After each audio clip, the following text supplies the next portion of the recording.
Salem City Council hold a continuation of a joint public meeting with the planning board on Monday, May 4th, 2020 at 7 p.m.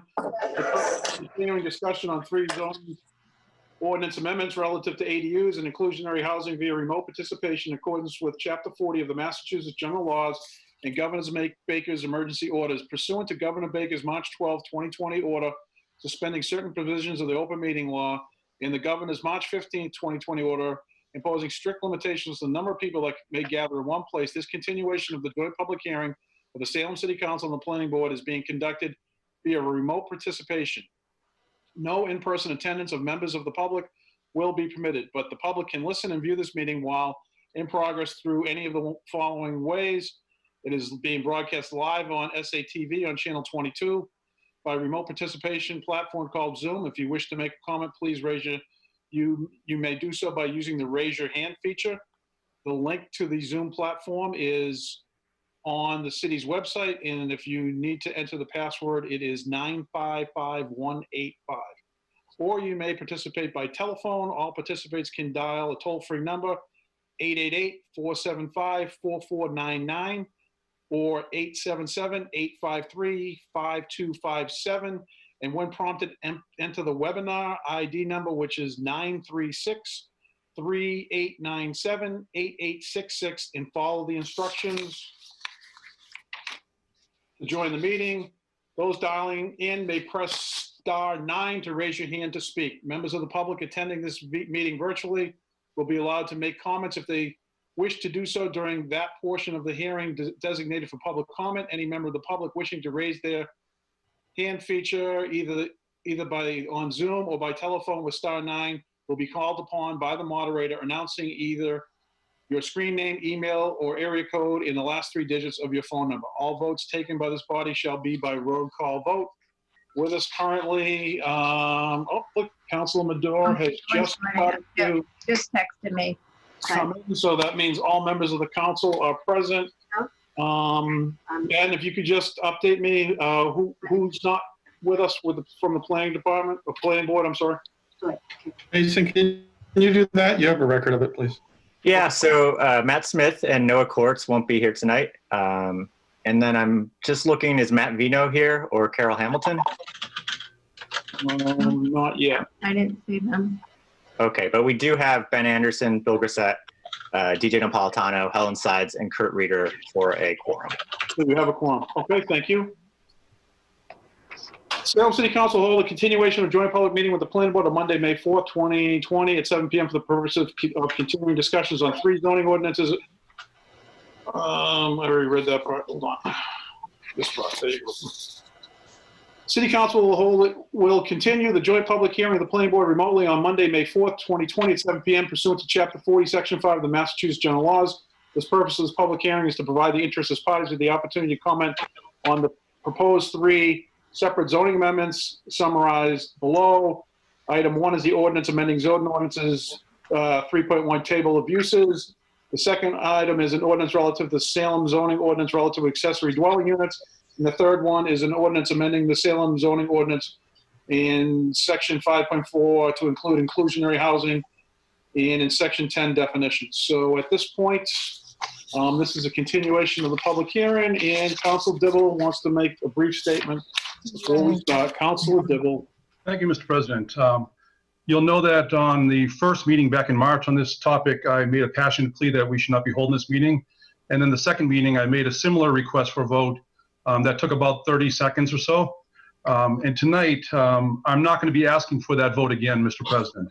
But I do want to point out that in today's Salem News, there's a letter from Peabody City Councilors saying that Peabody Zoom meetings are shutting out citizens. I have a couple of sentences underlined. I'm not even going to read those and take up time tonight. But it's quite clear that the Zoom process is allowing so many more people to participate in these meetings, but it also shuts out others. So I'm asking you, Mr. President, tonight, near the close of today's meeting, that your recommendation might be not to close these public hearings so that we can meet live and that everybody will have a say. All one has to do is simply read today's article on page 3, and you can see how Zoom is shutting out certain people. Okay, thank you, Mr. President. Thank you for that, Counselor. I will just say, first of all, everyone's entitled to their opinion, and second of all, you should know better than anyone, being a past president of the council, you know that I cannot make a motion from the chair relative to any continuation that comes from the body. That being said, no motion. I will open the floor up to Amanda. Amanda, I know that we have Alexis with us tonight from the MAPC. So if you want to start briefly, I believe Alexis is here to talk about the inclusionary zoning. Is that correct? Correct. Good evening. Tonight we are joined by Alexis Smith. Alexis is a senior housing planner and a land use planner with the Metropolitan Area Planning Council, or MAPC. So Alexis worked with the city to develop a financial model. That's the model I talked about at the last meeting, that was used to inform this inclusionary zoning ordinance. So we're going to begin the presentation with Alexis providing an overview of the financial model. Mason, can you go to the next slide? It just goes through a couple bullet points of what we'll talk about. So we're going to begin with the financial model, and I'm going to walk through a couple of things in the ordinance that I didn't get to at the last meeting. And so that includes how fractional units are handled in the ordinance, as well as a summary of the adaptive reuse special permit in the B5 zoning district. And then after that, I'll just give you a quick summary or an overview of the next steps that occur after a joint public hearing is closed. And then Alexis and I are going to take questions at the end of the presentation. So from here, I'm going to hand it over to Alexis Smith. Right, great. Thanks, Amanda, and thanks, councilors and planning board members for having me here. Thumbs up if folks can hear me. Great, thank you. So as Amanda said, I developed the model that we use to inform some of the decisions that were made as part of developing this inclusionary ordinance. And first, I'm going to start off by just explaining why we used a financial model to inform our decisions. Inclusionary zoning is a tool that relies on the private market, in this case, housing developers, to provide a public good, in this case, affordable housing, without any subsidies involved, which means that there's trade-offs that need to happen. The goal of any good inclusionary ordinance is to find the sweet spot between maximizing the public benefit, the number of affordable units, or and the depth of affordability, without negatively impacting project feasibility. And the reason for that is because if the policy asks for too much, then it can dampen development and less housing will get built, both affordable and market rate, which kind of defeats the purpose of the ordinance. So to understand where that sweet spot is, we use a financial model to test how different inclusionary requirements can impact development feasibility. Next slide, please. So the model's based on what's called a pro forma analysis. It's essentially the tool that all developers use when they're planning a development project and deciding whether or not to move forward with something. It takes dozens of different variables that go into a development project, from construction costs to interest rates to rents to many dozens of other things. And it combines them all together and indicates whether a given project will be profitable enough to work. And a lot of development projects aren't, which is why it's important to do this analysis. All of these different variables interact with each other, and it's important to note that if one increases, that really impacts everything else. So if construction costs or interest rates go up, then you need to be able to raise rents or do something else with project resources in order to cover the cost of that. Everything is intertwined here. Next slide, please. One really, really critical piece of this was understanding, to making sure that the model reflected local development conditions in Salem. Salem is a really unique market, which we knew going in, and that was reinforced by the research that we did. Part of the research, part of the information that we used came from industry real estate databases like CoStar and the Warren Group, and MAPC also keeps a rental listings database, so we used that kind of quantitative information. We also interviewed about a dozen real estate professionals who are active in Salem. That included developers, both nonprofit and market rate developers, real estate agents, and lenders. And the purpose of that was to just, again, really understand what's happening on the ground here in Salem to make sure that the model is responsive to local conditions. We asked questions like, next slide, please. we asked about what development projects in Salem look like. So how big are projects? You know, how many 1 bedrooms versus 2 bedrooms are getting built? How big are those units? How much parking is, you know, typically are people asking for? We asked about housing costs. What are typical rents, and how do the rents vary by unit type or by size? What's the demand for different types of units? What amenities are included with those housing costs? We asked about development costs. In addition to, you know, how much does it cost per square foot to get something built, you know, other non-development costs, like how much are the architecture fees? How much do you build in for permitting costs? What about land? That sort of thing. We talked about financing pieces. This one was pretty complicated. It has to do with interest rates and what sort of, how much, you know, it costs to get credit to build a development project, how big a mortgage the bank will give a project, and what sort of margins and profitability banks require, other guidelines that they put in place to make sure that they're giving out proper construction loans, that they're, you know, that aren't going to default, what level of returns investors are asking for. All of those are things that developers have to consider when they're deciding whether or not a project pencils. And finally, we looked at operating costs and project expenses after the project has been built. It still has to keep running after the physical building has been built. That includes everything from maintenance and snow plowing to property taxes and insurance to the staff needed to manage the building. And so given the input from all the folks that we interviewed, we pulled that all together and, oh, next slide, please. We pulled all that information together into the model and made a baseline scenario to understand the financial requirements of a hypothetical Salem rental development project, or actually a couple different projects of varying size with no inclusionary zoning. And then from there, we tested a range of potential inclusionary zoning requirements and incentives to see how they impact these theoretical projects' bottom line.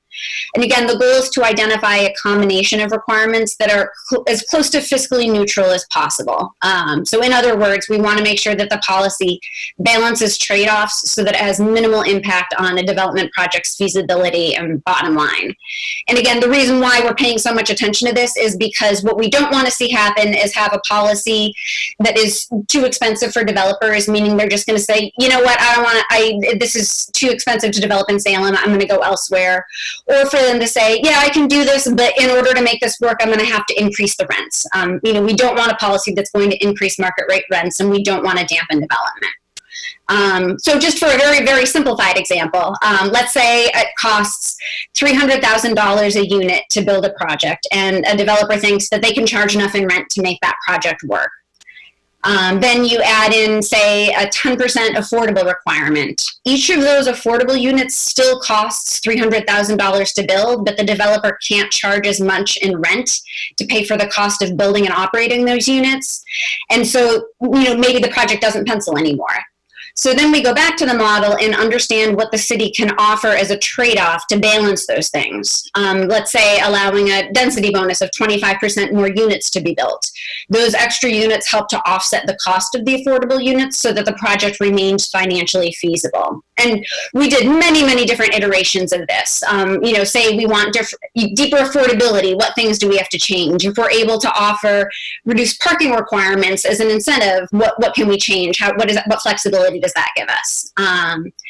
Next slide, please.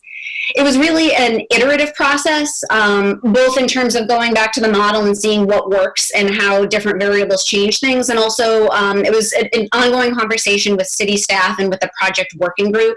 The working group, we spent a lot of time in particular talking about the balance between the number of affordable units required and the level of affordability. And where the group ultimately landed was that 60% of area median income as an affordability level is lower than many area policies. That's a deeper level of affordability, but that income level is really what reflects Salem's local need, and folks felt pretty strongly that the policy needs to meet that local need. And again, we worked, this is the high level overview. We worked on a lot of other variables just to make sure that the policy was as progressive as it could be.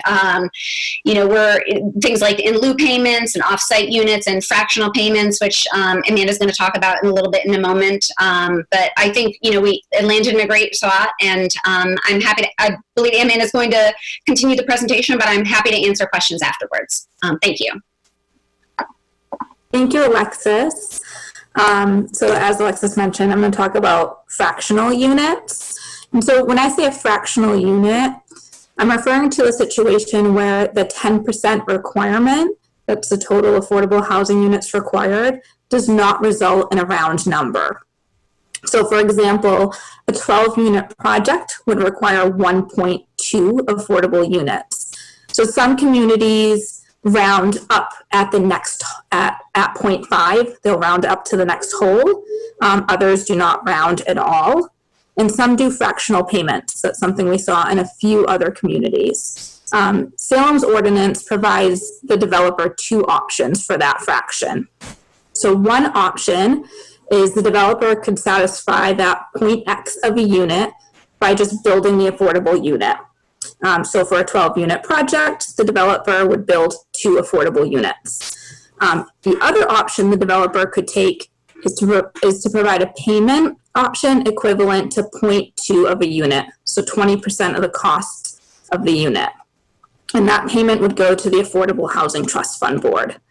Now, the payment is based on the construction cost of an average sized unit in a development or construction of a 1,000 square foot unit, whichever is smaller.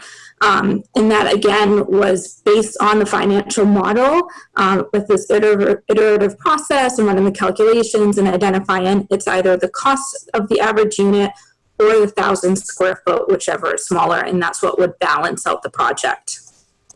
So when a developer applies for a building permit, if anyone's done a renovation on their home or had some kind of building permit pulled, you'll know this, you have to identify, or the developer needs to identify what the cost of that construction project is.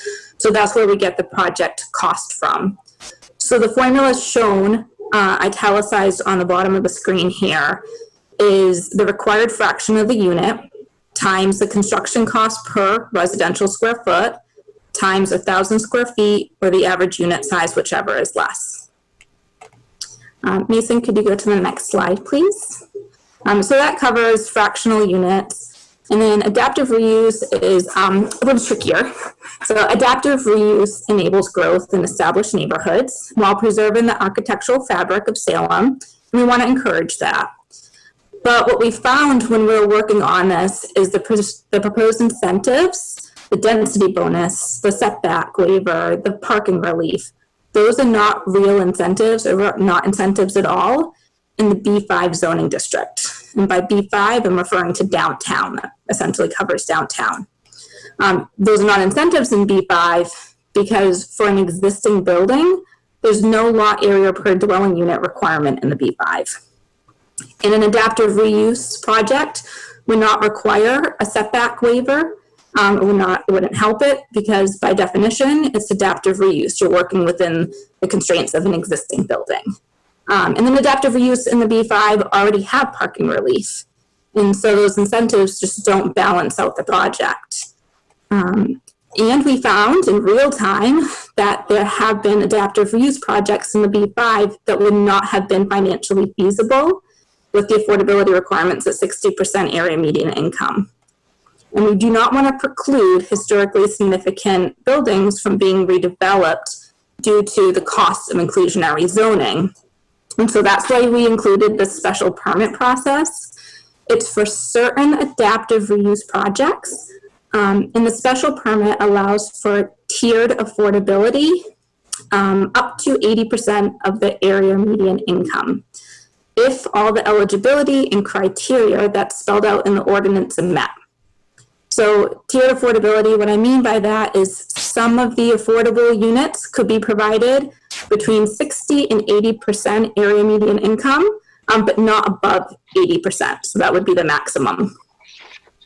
And when I said a special permit is for certain adaptive reuse projects, is because the ordinance sets a really high bar for what could be applicable.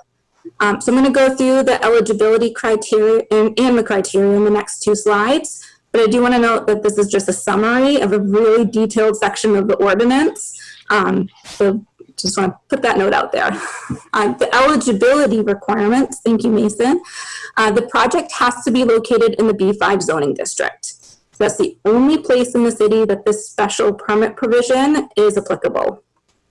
And then the applicant, the developer, has to obtain a letter from the Salem Historical Commission that determines the building is located on the State Register of Historic Places, or that the building is significant in history, archaeology, or the architecture or culture of Salem. It has to be a significant building that's worth saving. The building has to be a minimum of 50 years old, and the exterior work has to comply with the Secretary of the Interior standards.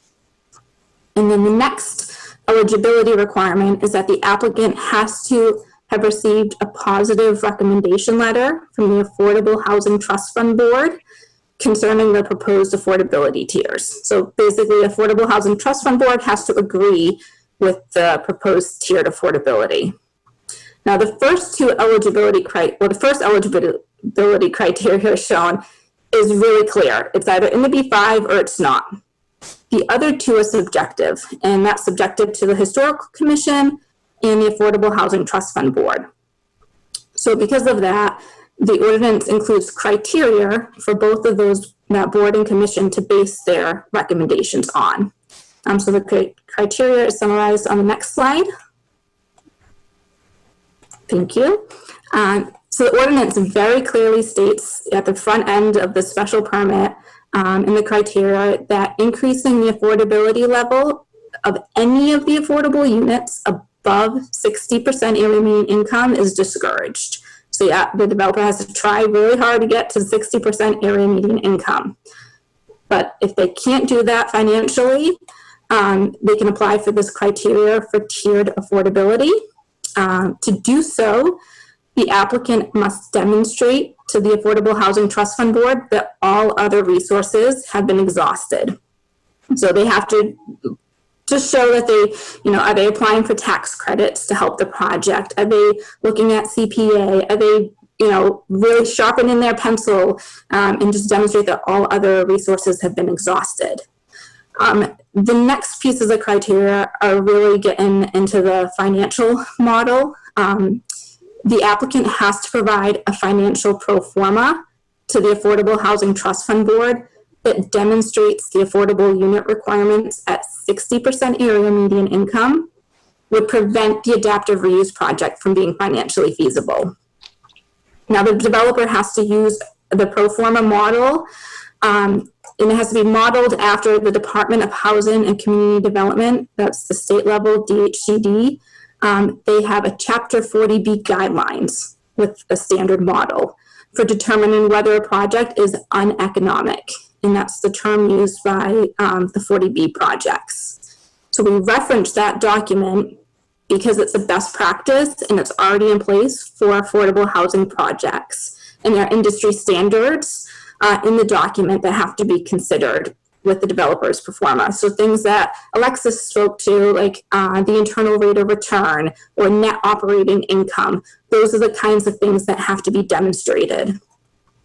And if there are other guidelines that the developer wants to use to demonstrate the uneconomic, that is not economically feasible, they can do so, but the guidelines they use have to be recognized by real estate and affordable housing industry standards. So it's not just any guidelines they make up. It has to be industry standards, and those industry standards have to be approved by the Affordable Housing Trust Fund Board. So you'll see the Affordable Housing Trust Fund Board is acting as the backstop here to make sure that the pro forma is legit, that they are using industry standards, and then the pro forma also has to be peer reviewed. And so that means it's a third-party accountant would be reviewing the pro forma. That third party will be chosen by the Affordable Housing Trust Fund Board and paid for by the applicant. And then for the Historical Commission, if the Historical Commission finds that the building is historically significant, and that's based on the criteria I mentioned in the last slide, then a permanent preservation restriction must be placed on the historically significant features of the exterior of the building. Again, the point is to preserve the existing building, and so if it's historically significant, those features need to be saved. That restriction has to be mutually agreed upon by the applicant and the historical commission. So this is what I mean by it. It's a really high bar to obtain that tiered affordability, but if the developer can demonstrate the project will not be financially feasible with all 10% of the units at 60% area median income, then some of the units could be affordable between 60 and 80% AMI. So it's just a relief valve for certain adaptive reuse projects that would otherwise be precluded from redevelopment just due to the cost. So that wraps up the summary of the tiered affordability special permit. I also provided the City Council a letter on Friday responding to the comments that came up at the April 13th meeting. So I just want to flag that. If you have questions about that, I'm happy to answer those. I want to conclude my presentation tonight with just the steps of what happens after a joint public hearing is closed. Nathan, could you go to the next slide? So this slide shows that a zoning amendment process starts with the petition being received by the City Council. So that happened back in January for this ordinance. And then the City Council and Planning Board hold a joint public hearing. So that's what we're doing right now. And we did that on April 13th as well, and March 30th. And then after the City Council closes the public hearing, that's the joint public hearing we're holding now, the next step is for the Planning Board to meet and vote on a recommendation to provide to City Council. And then after the public hearing is closed, the Planning Board, they close the public hearing, so the Planning Board has the opportunity to take all of the input that they've heard thus far, all the public comments, all of staff's recommendations and comments, all the letters received, the presentations, and absorb that in and use it to formulate a recommendation. But even at that point, members of the public can still provide comments to the city councilors. So if, members of the public have an opinion about the planning board's recommendation, by all means, they can reach out to the city councilors and let them know what those comments are, what their opinions on the recommendation are. After the planning board provides the recommendation to the city council has to meet 2 more times. The first time is for first passage, second time is for second passage. And so you'll see at a minimum, there are 3 more meetings that occur after the joint public hearing is closed. So with that, I would recommend that you move forward with this ordinance. The key here is that right now, there are development projects being proposed in Salem and then not being proposed at the affordability levels that we want at that 60% because this ordinance isn't in place yet. So the sooner this moves forward, the sooner you can start getting those deeper levels of affordability. So I'd encourage and urge you to consider closing this joint public hearing, knowing that there's still ample opportunity for the public to provide comments to the city council. So that concludes my presentation, and Alexis and I would be happy to answer questions. Thank you, Amanda. Could we take down the shared screen? Thank you. Oh, look, there's everyone again. So with that, I will first open it up to members of the city council. Anyone have any questions for either Amanda or Alexis? And Alexis, thank you for joining us this evening, and thank you for your presentation. Thank you for having me here. So I don't see any comments. Oh, Councilor Dibble and then Councilor Dominguez. Councilor Dibble. Thank you, Mr. President. Nice presentation. Thank you, ladies. I sat on the Affordable Housing Trust Fund Board for all of 2019, a whole lot of meetings to get us to this point that we're at right now. And one of the last meetings was that I thought we were one meeting too premature in recommending this to the planning board and to the city council. I had asked that the matter go before our zoning enforcement officer, the building inspector, who's our expert and who has to live with these ordinances that we come up with. and I wanted his input from this. I have not seen a letter. Amanda, do you have a letter from the building inspector with his comments on this ordinance? The zoning enforcement officer received the ordinance and did not provide any comments. Okay. That's too bad. I would like to have input, on, not just on this one, but more so on the ADU ordinance that will be taken up later tonight from our zoning enforcement officer. The last couple of zoning changes, the last couple of proposed zoning ordinances that came before this, our two boards, together with our city planner, Tom Daniels, the building inspector, and myself, we came up with a lot of small changes to this, getting rid of some loopholes and correcting some wording within the ordinance itself. And I want the, I think we need to have the zoning enforcement officer, the building inspector, comment on this ordinance and more so the next one. I'll move on. The question on the density bonus. That would take, we're talking small numbers here in our presentation just now, but we have some very large projects pending before us. On Barnes Road, 320 units or so. Behind Shaw's, there's 220 units under development. The old Cinemaplex project's almost 200 units. I think it's 180. In Ward 7, we have a big one. It's 20 units of housing. There's other ones that are pretty large, hundreds of units. So rather than talking about 12 units or 10 units and 2 of them will be affordable, we need to talk about real numbers. The 300 units off of Barnes Road, that's a lot of housing units. So with a density bonus, it won't be 300 units and maybe 600 cars. It'll be 375 units and a whole lot more cars. I don't know if Highland Avenue can handle the minimum that they can build up there. Never mind something with a density bonus on top of it. So I'm wondering what happens to this ordinance if we simply strike the density bonus rate out of it? Or Alexis, either one. Thank you.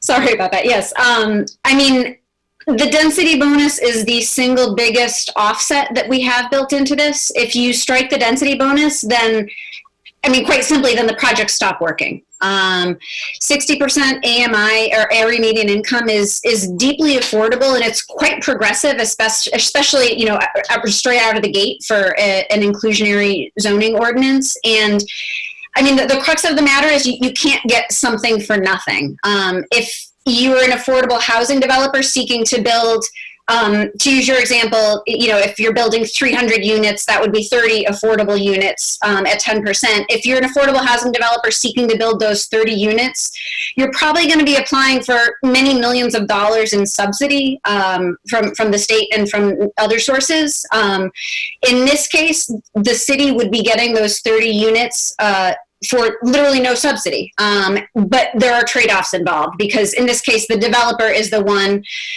paying the cost of those affordable units. And that cost cannot be borne on a typical project budget if there's not some sort of offset there. I bet it could be absorbed by the cost per project if there were no density bonus in here. Developers will still build. I don't see that happening at 10%. The city of Peabody tried to go forward with 20%. And that kind of backfired on them. The percentage was a little bit too high. I believe they scaled back to 15%. I've suggested that we need to be a little bit above 10%, either maybe 12% or 15%. I'd like to hear the planning board review that in the deliberations and come back with what that number really should be. Because I think just staying at 10% doesn't get us to where we need to be. We want to be above 10%. So at 12% or 15%, perhaps that might be the number, and at 60%.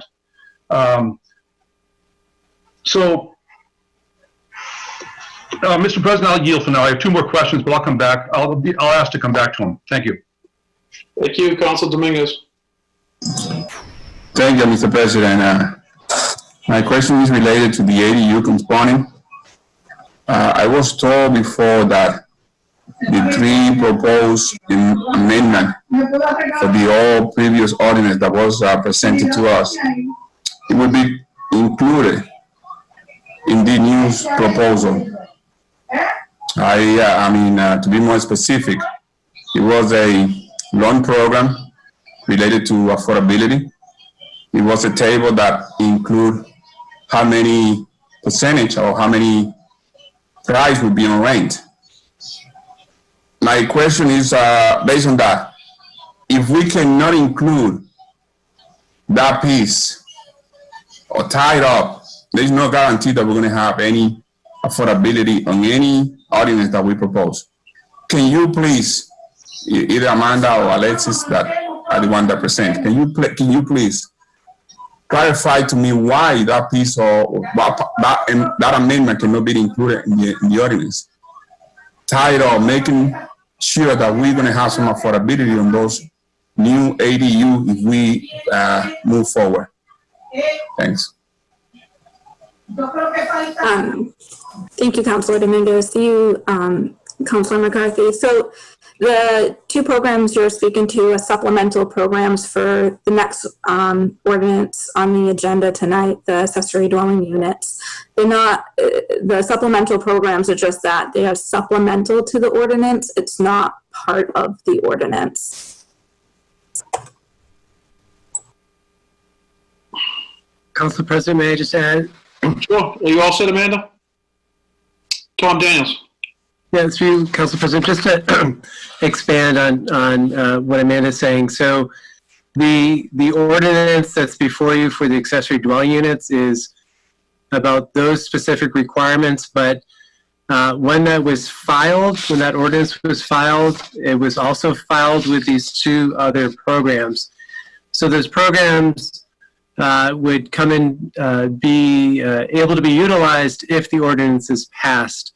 And so the loan program and the tax exemption program are things that are developed that if someone chooses to take advantage of them in the provision of an accessory dwelling unit, then they are bound to have the affordability requirements. So that's how we were getting in. So it's not before you tonight, but it's, I believe, in OLA for consideration once the ordinance is addressed.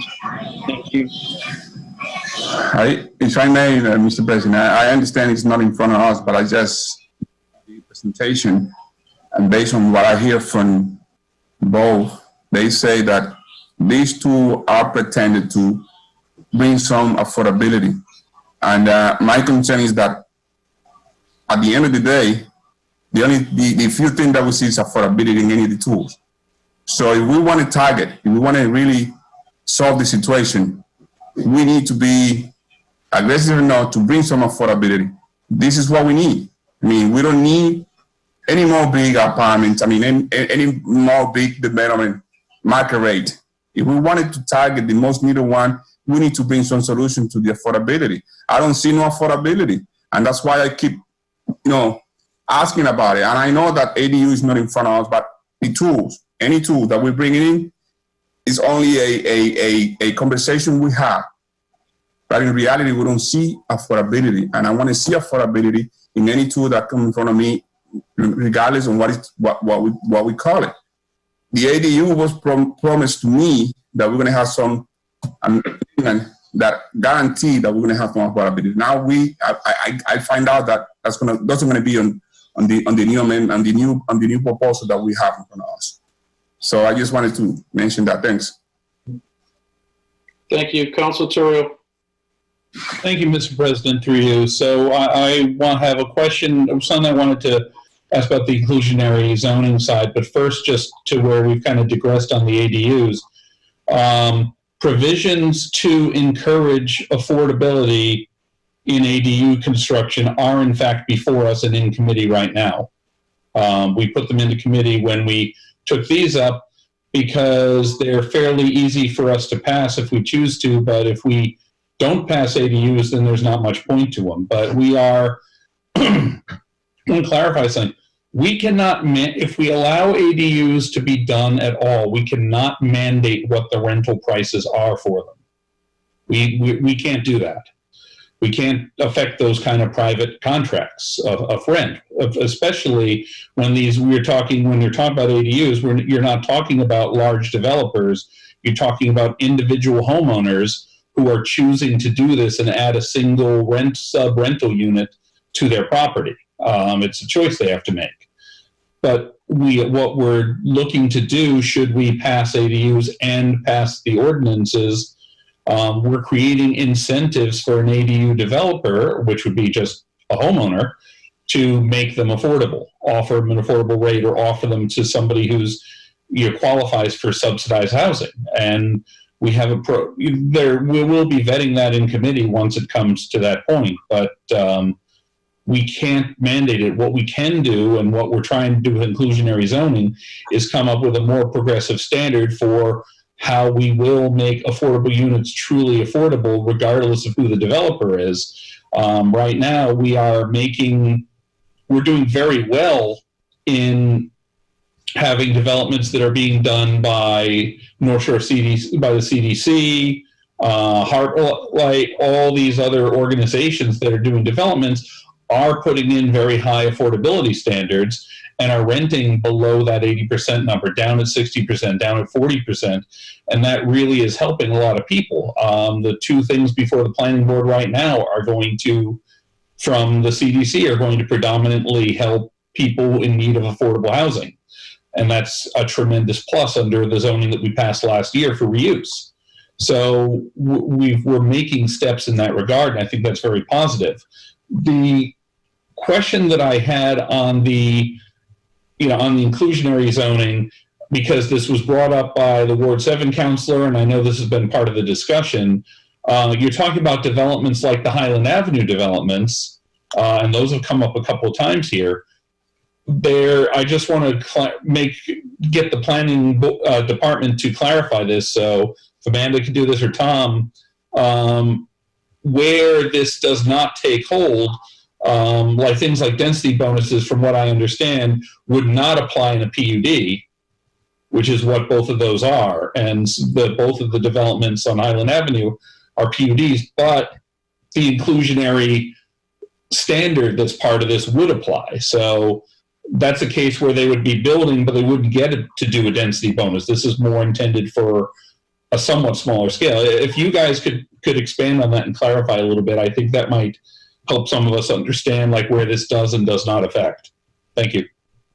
Thank you, Council. And if we could keep our comments right now in the inclusionary zoning ordinances in front of us, and let's not try to go back into ADUs and go back and forth. Let's just stick with what's in front of us. Tom or Amanda, could you answer Councilor Turrell's question relative to that? Amanda? Sure, I can respond to that. So thank you, Councilor Turrell. That is correct. Those projects that were referenced are both planned unit developments. And within a planned unit development, there is not a lot area per dwelling unit requirement. So they can build up to what the lot can accommodate. So density bonus is irrelevant on those sites. Even if this ordinance was in place when those were proposed, they would still be proposed at the same number of units. The difference is the inclusionary zoning requirements for affordability would kick in. And so that means that 10% of the units would need to be affordable at 60% of the area median income.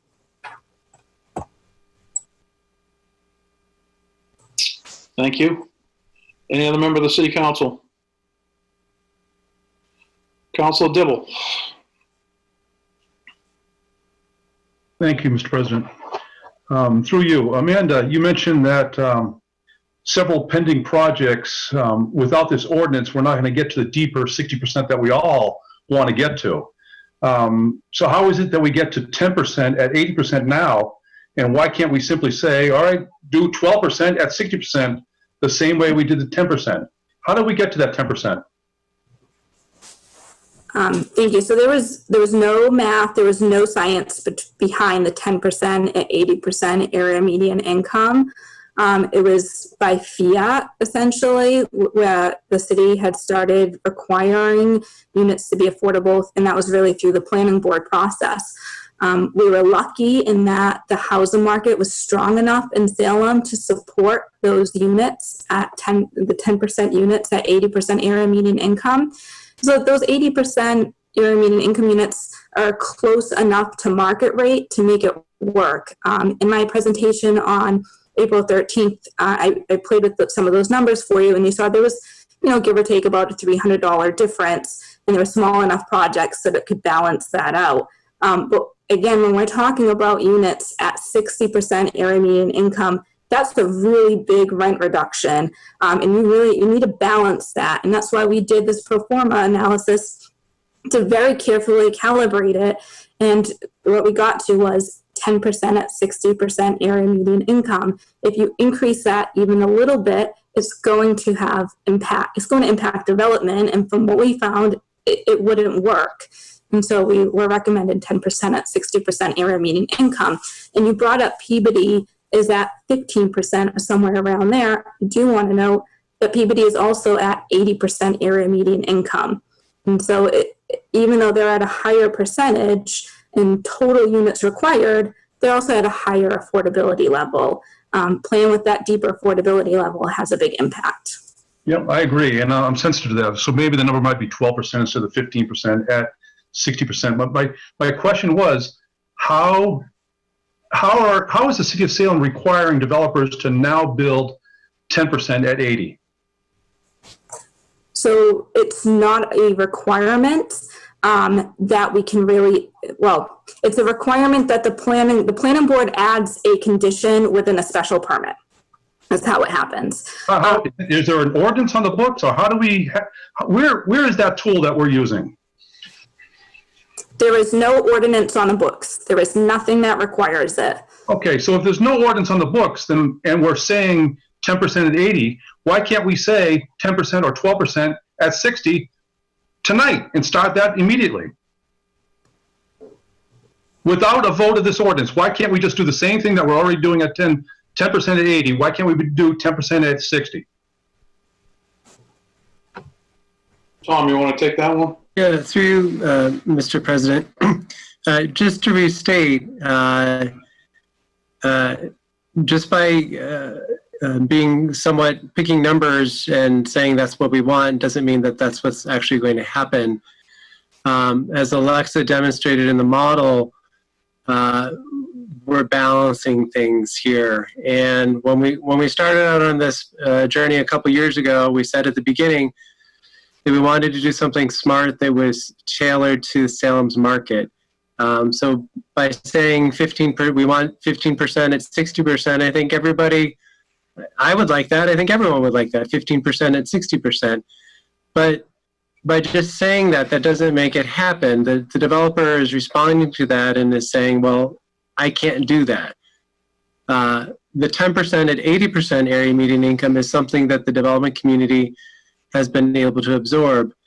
But when you go from 80% area median income to 60% area median income, the cost to the developer increases, and the developer's ability to absorb that cost varies. It's similar to what Alexis was saying in the presentation. If the developer has a pro forma, let's say it's got 10% at 60% area median income already baked into it, and then they go, they've gone through permitting, and in the time that they've gone through permitting, their cost to borrow money has gone up a lot because interest rates have increased, or construction costs have gone up a lot.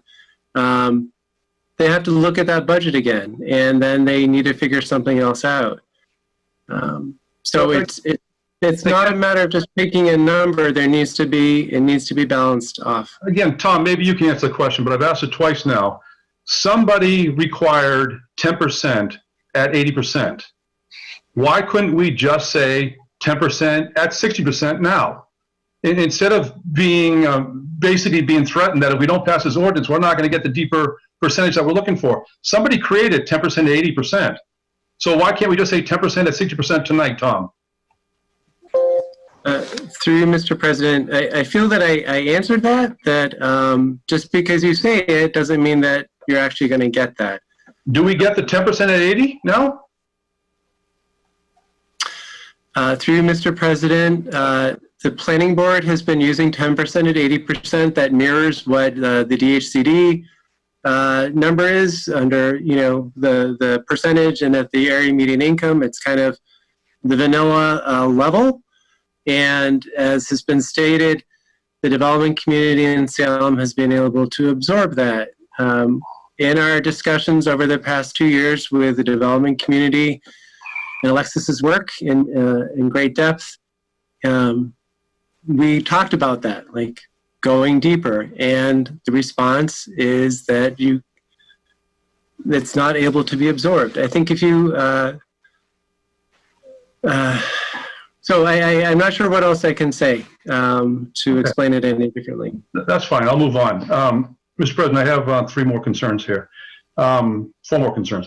This is something that Councilor Dominguez talked to me about. He said, what happens if we allow this and then we wind up getting no affordable units, but we have denser projects, 25% more, on and on.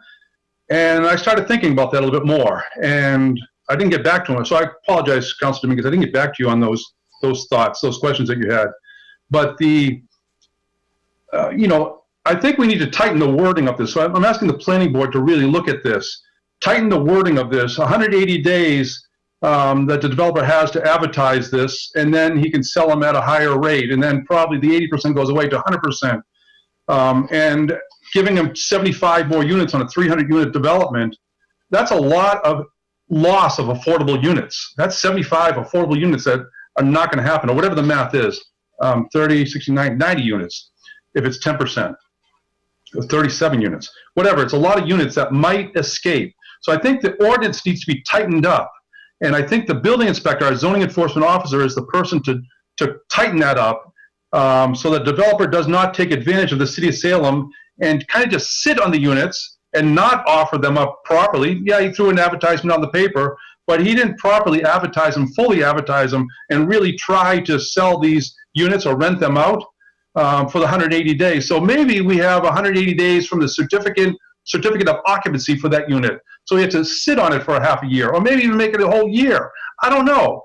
But just to allow him to throw an advertisement out and to keep on constructing the unit, it's not even ready yet. The 180 days goes by, and then boom, he doesn't have to sell it at 60%.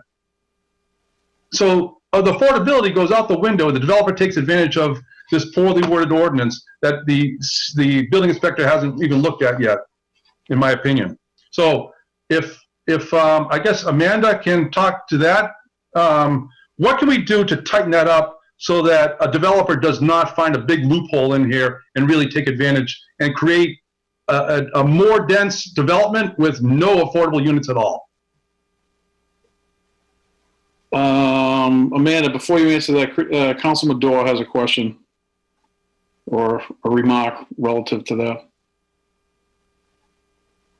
Thank you, Mr. President. I think the density bonus clearly said that if a developer decides to take advantage of the density bonus, the affordable units calculation would be based on the total number plus the density bonus. So say it's 100 units plus 25%, 125%, 125 units would be the total number of units used to calculate the number of affordable units. So you would get 12 and a half or 13 units instead of 10 units. So actually the density bonus increases the number of affordable units. And if someone tells me that I have to do my job with a 25% pay cut, I can take it or leave it. I would probably say, sure, I could do my job and I could do it with 25% less effort, or I could just say, sorry, that's not going to work for me, or I'm going to have to find something else to make up for that pay cut. So it's the same logic with the density bonus, all the kind of different subsidies that the developers would have to look for in order to provide affordability, because the city isn't going to make up that difference. I'll just leave it at that. Thank you. Amanda? Sure, I'll speak to the 180-day provision for the for sale units. I do want to note that the 180 days is specifically related to for sale units. The ordinance is very tightly worded, and there is nothing in here that would preclude the affordable units from being built. So if a development is proposed under this ordinance, the city will get affordable units. There are some very limited cases where it would be at 80% area median income, but never above 80% area median income. So the for sale units, the way it works is the developer has to advertise them and try to sell them at 60% area median income. Now, as part of this, there's a requirement for an affirmative fair housing marketing plan. And I talked about this in the letter I sent out to the City Council and Planning Board members on Friday. The affirmative fair housing marketing plan is a requirement from the Department of Housing and Community Development. Again, that's DHCD at the state level. So there are really strict guidelines around advertising the units. The whole goal of that plan is to cast a really wide net and to reach out particularly to vulnerable populations, but to make sure that you advertise it very widely. Now, the plan on how you market the unit and find your eligible households and determine whether they're eligible, it has to be approved by DHCD, the city, and the developer. The lottery agent, so the project requires a lottery agent to create this plan, has to be certified by DHCD, the Department of Housing and Community Development, and they have to comply with fair housing laws. Now, both the city and DHCD will require that there are effective outreach methods to make sure that the units are marketed, and it's for 6 months. It's a significant amount of time, and this has been talked about really thoroughly with the Affordable Housing Trust Fund Board. Now, most communities require for sale units to be marketed for 90 days. Salem is doubling that.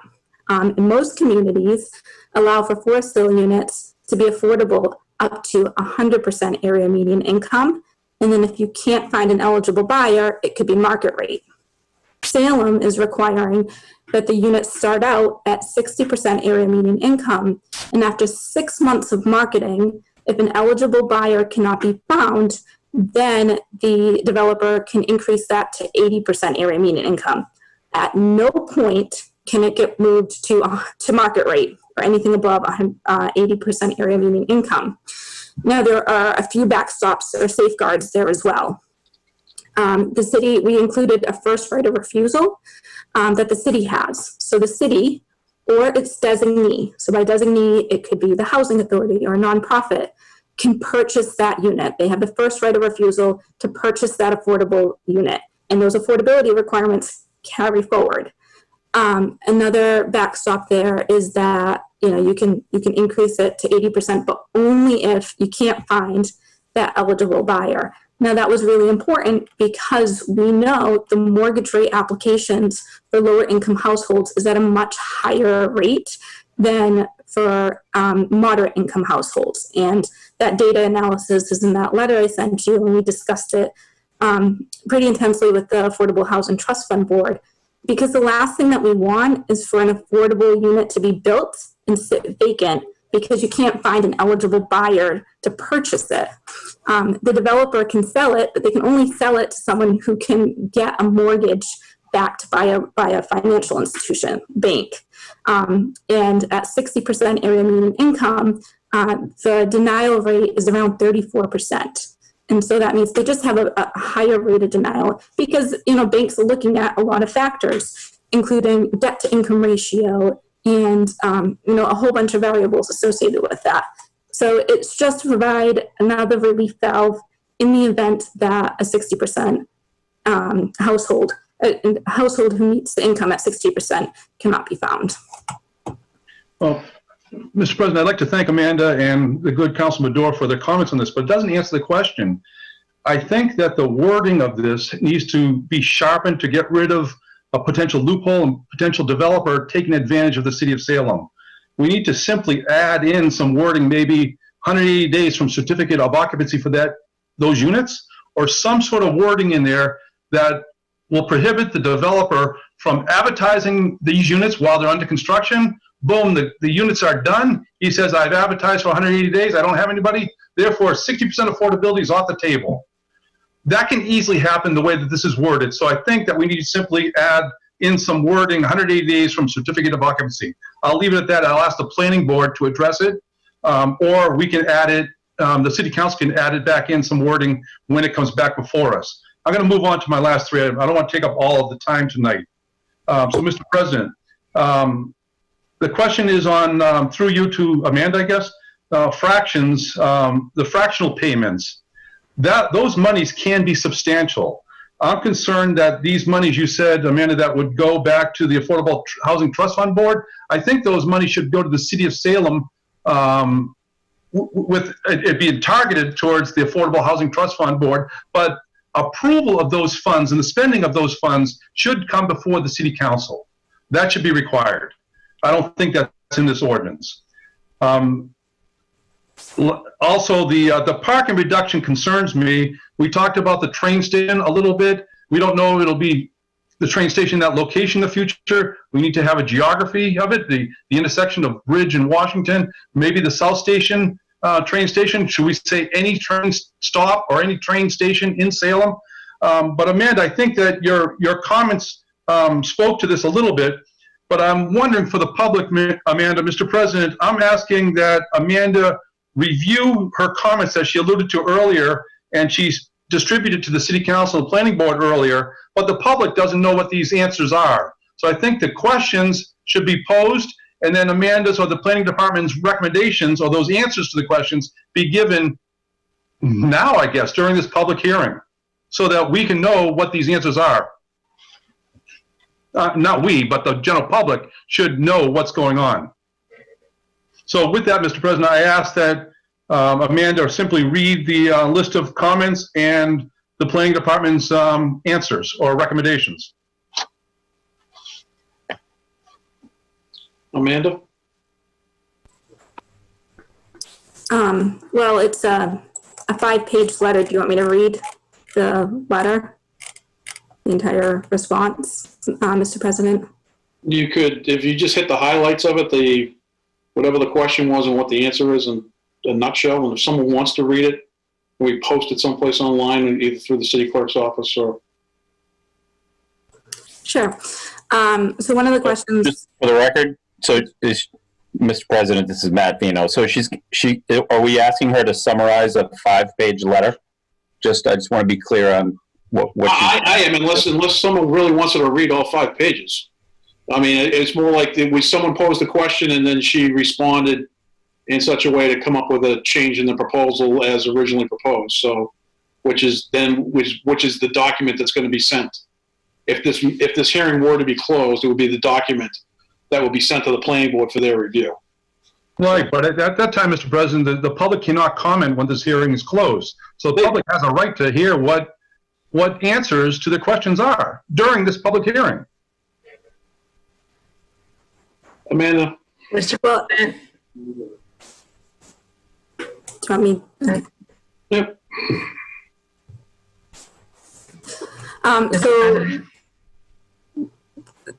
Council Madore. Amanda's trying to pull some stuff together. Council Madore? We could either put it up on the screen, or we could, I'd like to ask if Councilor Divil is making a motion for Amanda to read a 5-page document, and I'd like to take a roll call on that, if possible. Amanda, do you have the ability to put that up on the screen? it looks like Mason is on top of that. Thank you. Mason's the best. Mm-hmm. So the first page is regarding ADUs, so we can skip that. Yep. Can you scroll to page 2, please?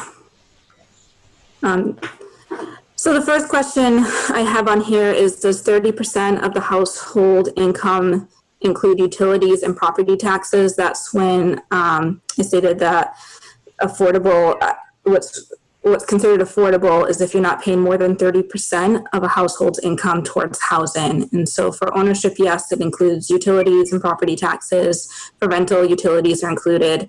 Property taxes are absorbed in the rent. And then the second comment was regarding the 218 local action units that were created to date since 2010. And that's shouldn't say created, that's permitted. The comment was that they are at 80% area median income, and that's not affordable to Salem. So I just wanted to clarify that that's all of the local action units that have been permitted to date. So it also includes units created by nonprofits, including North Shore CDC and Harbor Light Community Partners, and they have offered affordable units much cheaper than 80% area median income. So it's a mix, and that's what it takes to get to the affordability levels we want and to meet the needs we want, is that mix. I also want to speak to the 80% not being a need in Salem. I included a chart there that you can see. That's from the Imagine Salem report. So it's based on the American Community Survey estimates from 2010 and 2014. But it just shows a really wide range of incomes in Salem. This goes in increments. You see the first bar is less than 10,000. The last bar is 200,000 or more. Right in the middle, you see the greatest range of incomes is 50 to 75,000. That's around that 60% area median income. Now, this isn't calibrated for a household size, and so it's not exact to area median income, but it gives you a good estimate that the bulk of households fall within that middle category. However, there are a good amount of households at 75 to 100,000 and 100 to 150,000 as well. And we found that 11% of the households with income above 75,000 are housing cost burdened. So that means they're paying more than 30% of their income on rent. There is definitely a need in Salem for affordable housing at 80% area median income.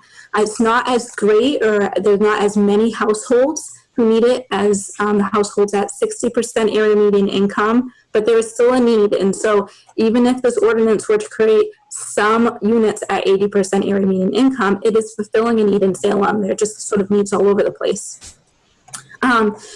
One of the questions was if the ordinance says 6 or more units, that the threshold is 6 or more, not just 6, and it does specifically state 6 or more.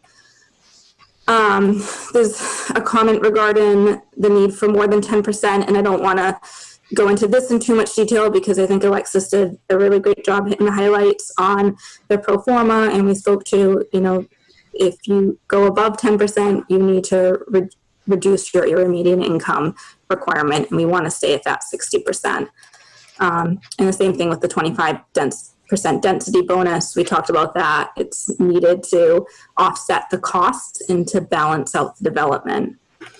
The 2 developments on Highland Ave were brought up in that the density bonus and parking relief would be too generous. So again, just noting that those were both planned unit developments. And so parking and the number of units is based on what the lot can accommodate and making sure that you meet the criteria of a planned unit development. A density bonus would be completely irrelevant because there's no density bonus when you don't have a density requirement. There's no parking relief when you don't have a parking requirement. It's just what the lot can accommodate.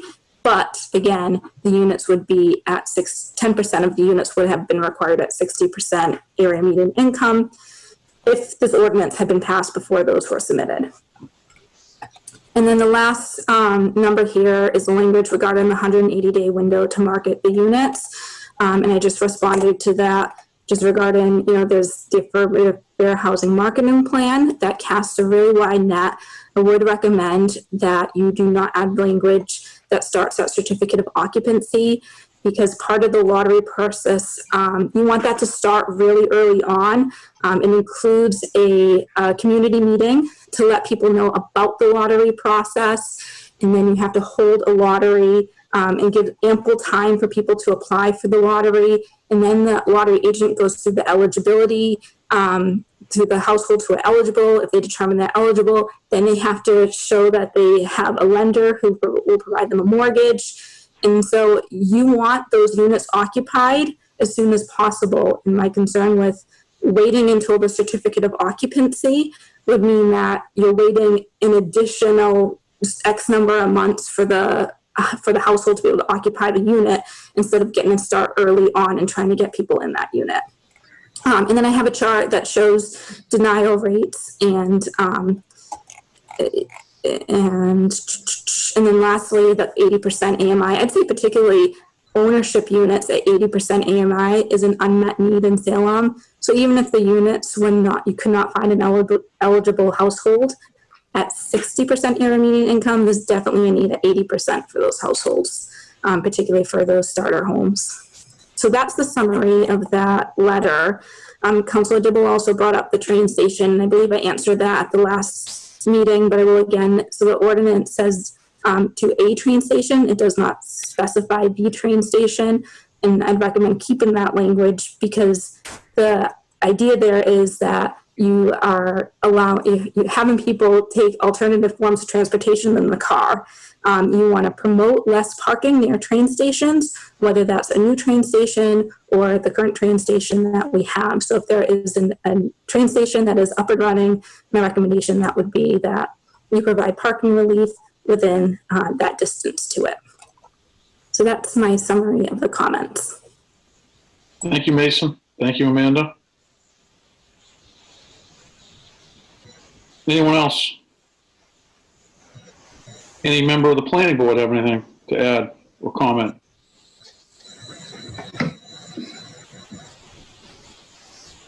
Seeing none.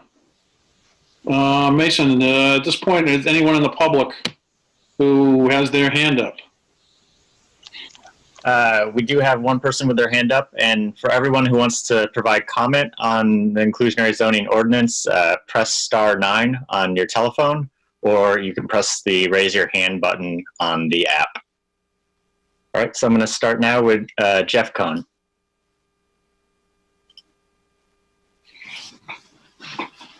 All right, Jeff, can you just provide your name, address, and comment? Jeff Cohen, 12 Hancock Street, Salem.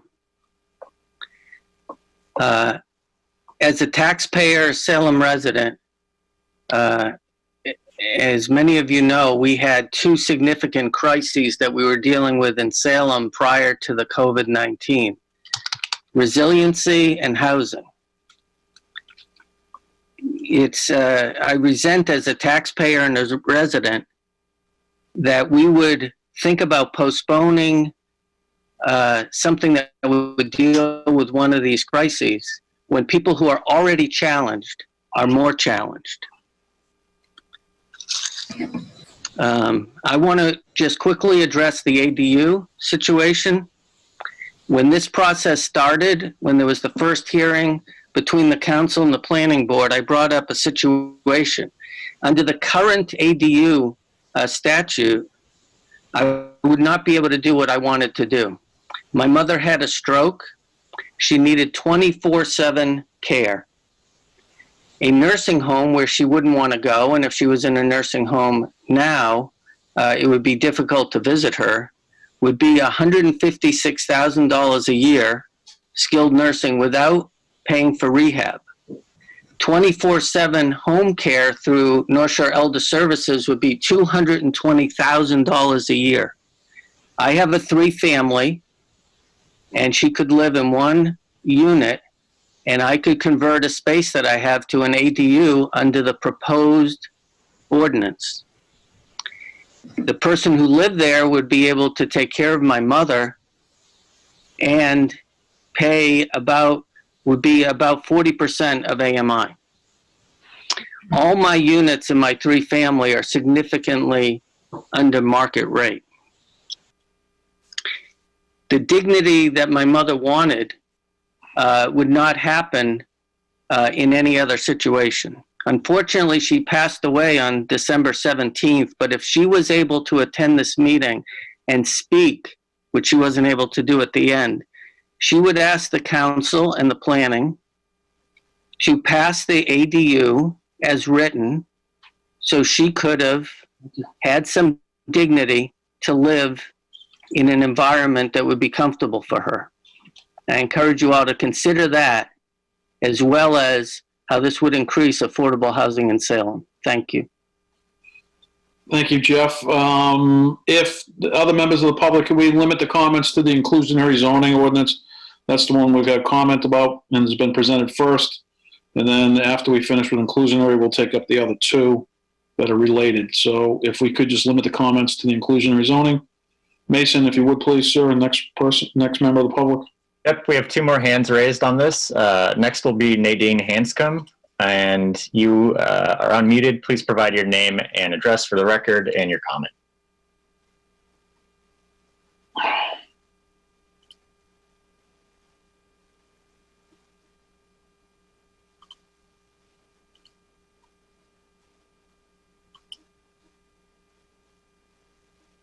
Hello. Hello? Hi, you're on. Thank you. Okay, I'm sorry. I have technical difficulties. I'm sorry. So it's Nadine Hanscom. I live at 10 Bayview Circle. And President McCarthy, I hear you loud and clear, so I will not talk about the ADU yet.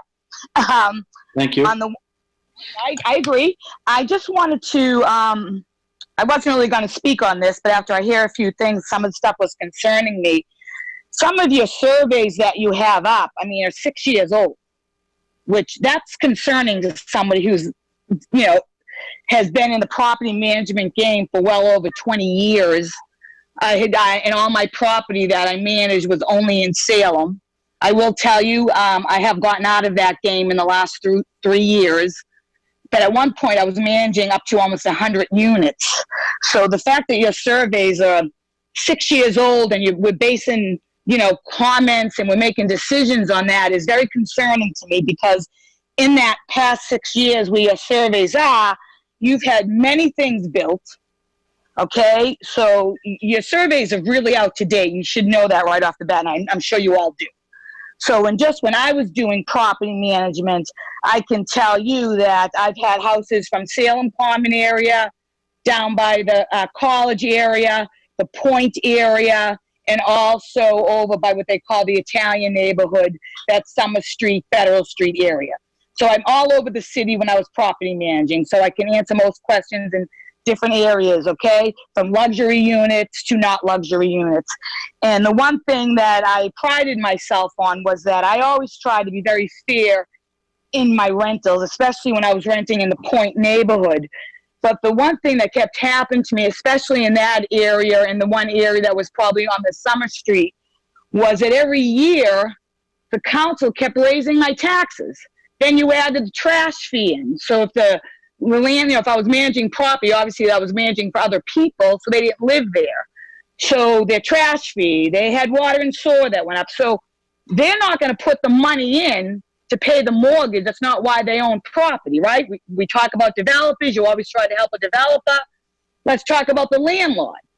So when you talk about affordable housing, I got frustrated even then when I did it, because I felt like you guys were just talking one side out of your mouth. How can I be affordable, pass it on to the renters, right?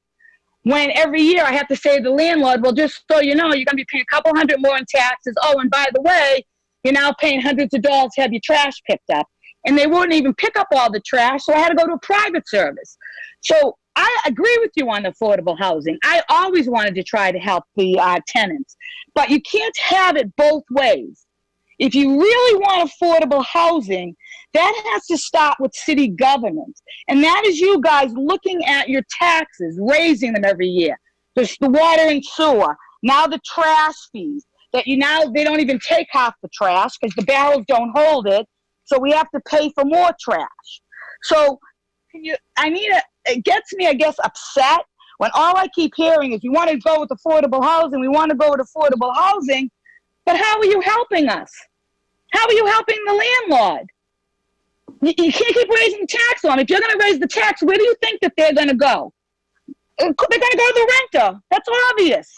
So, I mean, you know, we need to be really careful there. And so it just makes me upset when you just keep talking about affordable housing, yet I don't see affordable housing.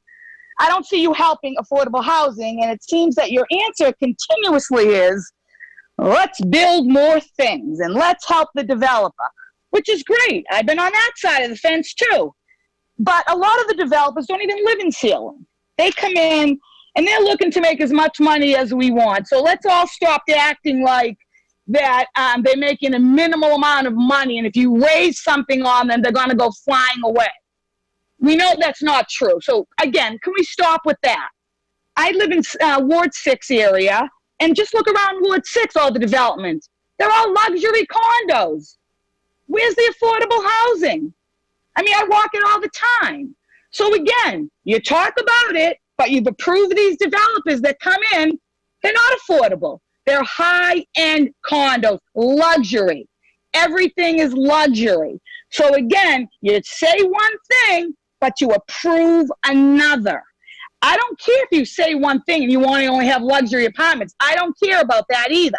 But what I care about is when you say one thing and then you do the opposite, and the landlords who do still live in Salem, you know what I mean? You don't.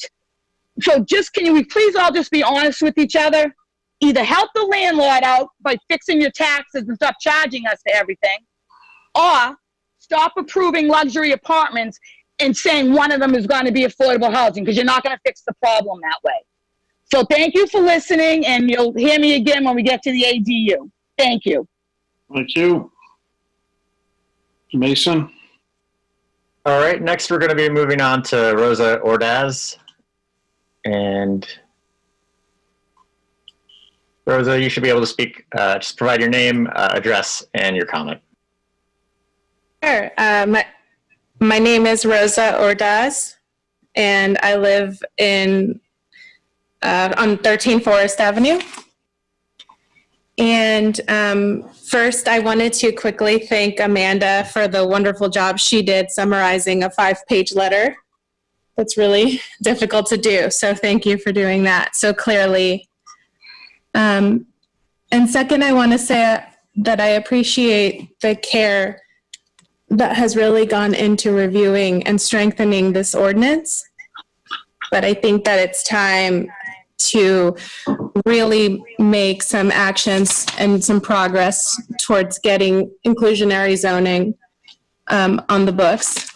I think that the city council has had several opportunities before it to really solve the housing crisis that we have had in the city of Salem, that was well alive before the COVID-19 crisis and is even more so a live, breathing example highlighting the inequity in housing and how it's related to income and race, education, and access to health and employment. So those of us that are able to have stable housing and continue to earn income and work from home, which is a luxury that some people aren't even afforded, right? Like, not everybody that has a home can continue to work if they can't have a home to work out of. And some of our friends and neighbors who are not stably housed or are working lower paying jobs, such as in retail or restaurants, the food business, are working as CNAs or home health aides caring for our elders to keep them safe from this pandemic, don't have the luxury of staying home, are not usually working higher paying jobs even with hazard pay. And I think we have seen a very clear example of how those are actually our essential workers, and yet we don't provide housing for them to live alongside of us. So they're the ones that are really keeping our fridges full and our community going.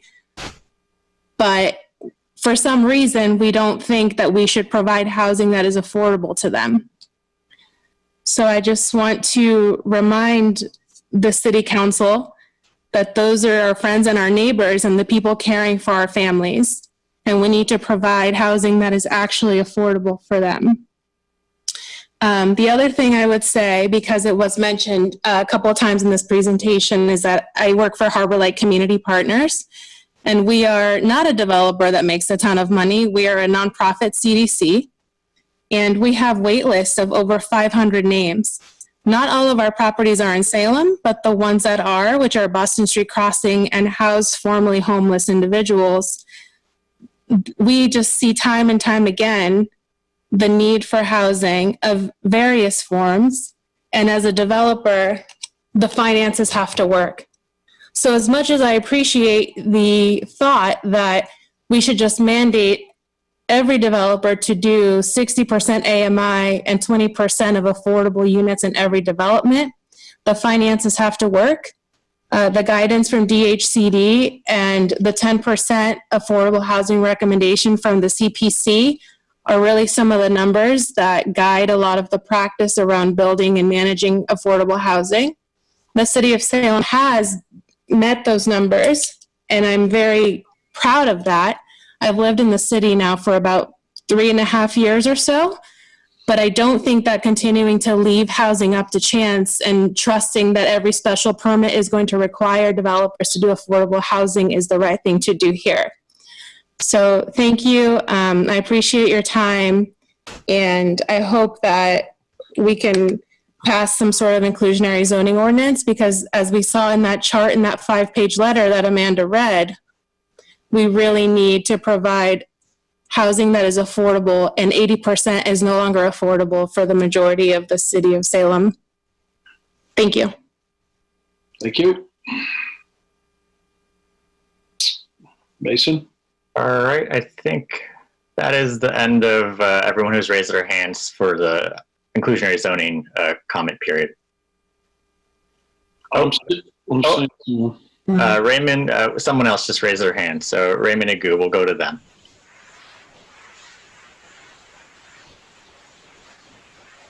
Hello. Hi, can you provide your name and address and comment for the record? Hi, Raymond Igo, 13 Parley Street in Ward 4. I'm just interested, has there been a study done recently, and if it's not done recently, how long ago, on how the increased population density affects city services? We have a police department, fire department, public works department that essentially have not increased their staffing. They've replaced retirements, but they essentially have not increased staffing in a long period of time. That also includes city hall workers who manage our city for us.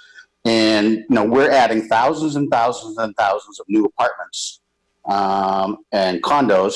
And I'm very interested in how, if any study has been done to determine if the increased tax revenue from all these units is actually supporting the increase in municipal services, not to mention the school department. What's that, $16,000 per student?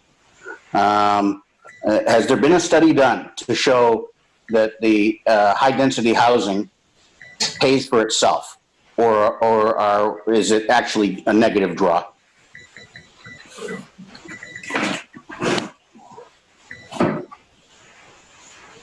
Thank you. Okay. And that's the end of our public comment for IZ. Okay. Anyone else?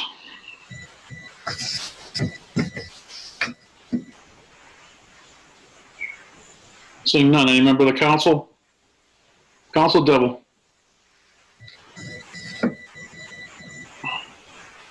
Thank you, Mr. President. I'd like to hear an answer to that question that was just posed by a member of the public.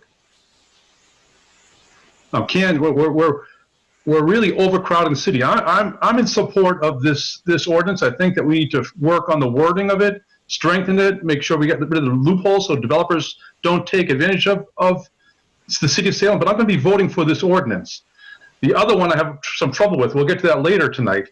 But we're really, in all these measures, all these tools that we're doing, we're really overcrowding the city. So I'd like to hear an answer to that question from our planner.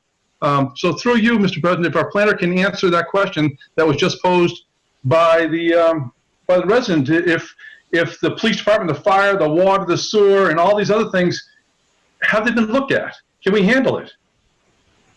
Before we get to Tom, DJ Napolitano had his hand up. No, that's fine. I'll defer to Tom first. Okay, thank you, Tom. Through you, Mr. President. Excuse me. And Amanda's pulling up the numbers for me if we're able to track it down in terms of, we talked about this at the last meeting in terms of actually, or maybe it was in the letter, the number of units that were actually have been permitted and constructed and what that looks like. On the last part of your question, Councilor Dibble, okay, so there's been 1,558 units permitted since 2010. They haven't all been constructed.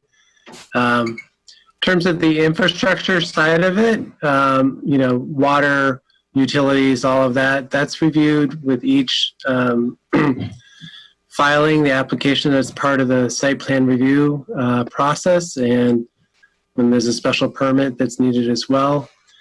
In terms of the costs, the municipal costs for services, I don't have that in front of me, but that's something that we can provide back in terms of studies that have been done that look at that and what the mix is of. I think one of the things to keep in mind is the that we've talked about in prior meetings is the number of units, but also the number of people that are living in a household. So household size, number of people has been decreasing over time, and the square footage actually of the units has been getting bigger over time. And so while we have, when we have more units, we are adding fewer people than at prior times in Salem's history. And let's see. Amanda sent me a slide, but there we go. In terms of the breakout of the 1,558 units, 461 of those have been built since 2010, 744 are under construction, and the remaining 353 have been permitted.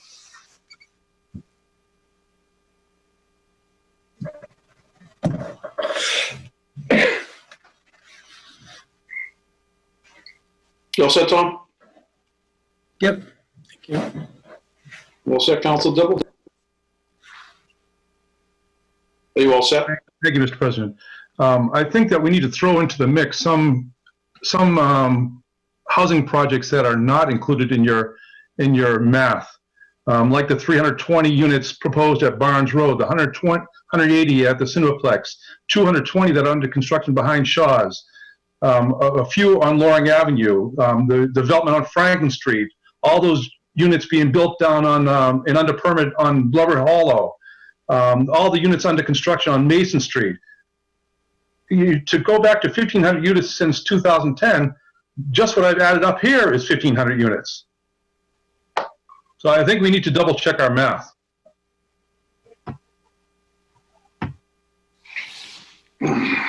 Amanda, do you have, or we have a very detailed spreadsheet. We've shared that before with the Affordable Housing Trust Fund Board.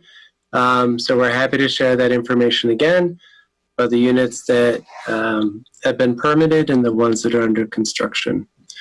The current project that's before the planning board that's originally was proposed for 324 units is not included in that because that hasn't been permitted. The Cinema Road project that was proposed is not proceeding, and that would not be included either because it did not go through any permitting. Thank you. Anyone else? Can I just follow up on that for 1 second, Mr. President? Yep. DJ Napolitano. Thank you. So Tom, I just want to make sure I'm understanding this correctly. The number that you just gave, it was roughly around 1,500 units since 2010. That goes all the way up until what date?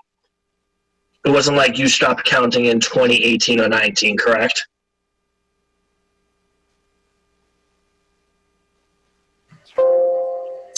Correct. I'm actually looking for Amanda because she's sharing the file with me, and I don't have the whole file with me, but it's as up to date as it possibly can be. It's not like that goes back from 2010 to 2015.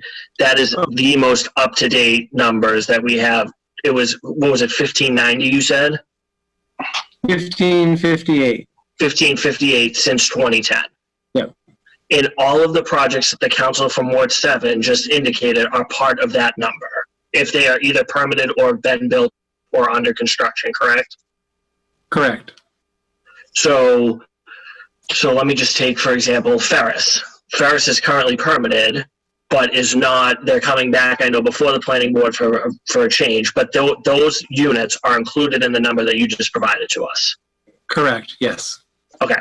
So I find it disingenuous that that there are facts out there and we are not living by those numbers. If there are other numbers out there, I would invite whoever has them to share them with the council or share them with this board in the public hearing, because the public has the right to know these numbers. If there are an alternate set of numbers, I would welcome to look at them so we can all make an informed decision.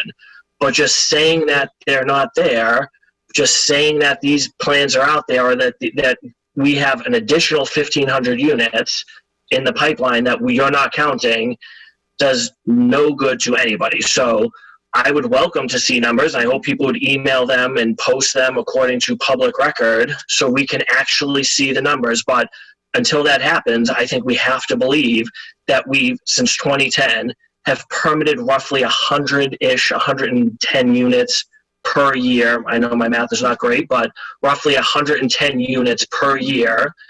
And we do not have a secret cache of units out there that we are not being counted. So thank you, Mr. President. Thank you.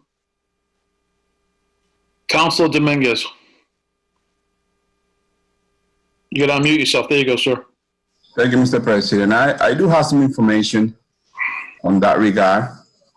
And according to my research that I have done, I see that in the last 3 years, we have created almost around, don't call me as an exact, 1,351 units. And I have a list here that I can go on and on and on and on, but I can mention a few just for your knowledge, and maybe you can reassure that they are for sure. But we have location 53 apartment on Mason Street. We have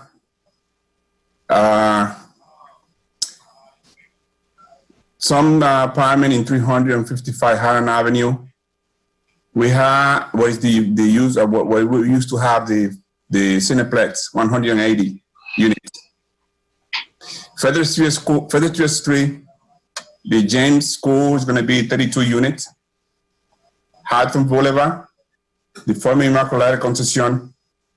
We have 14 Story Street N School. We're going to have also some condo on 61 Bridge Street, 46 Washington Street, 23 Summer Street. So we can go on and on and on and on. I can share this information that I have. And basically, I understand that we need to go with the data. And I agree with some of the participants who mentioned that if we really want to target affordability, we need to really make it happen. Out of those 1,300 and something apartments that I just mentioned to you, only 49 of them was affordable. And that's nothing. That's like a penny on a bar. So we need to see the data.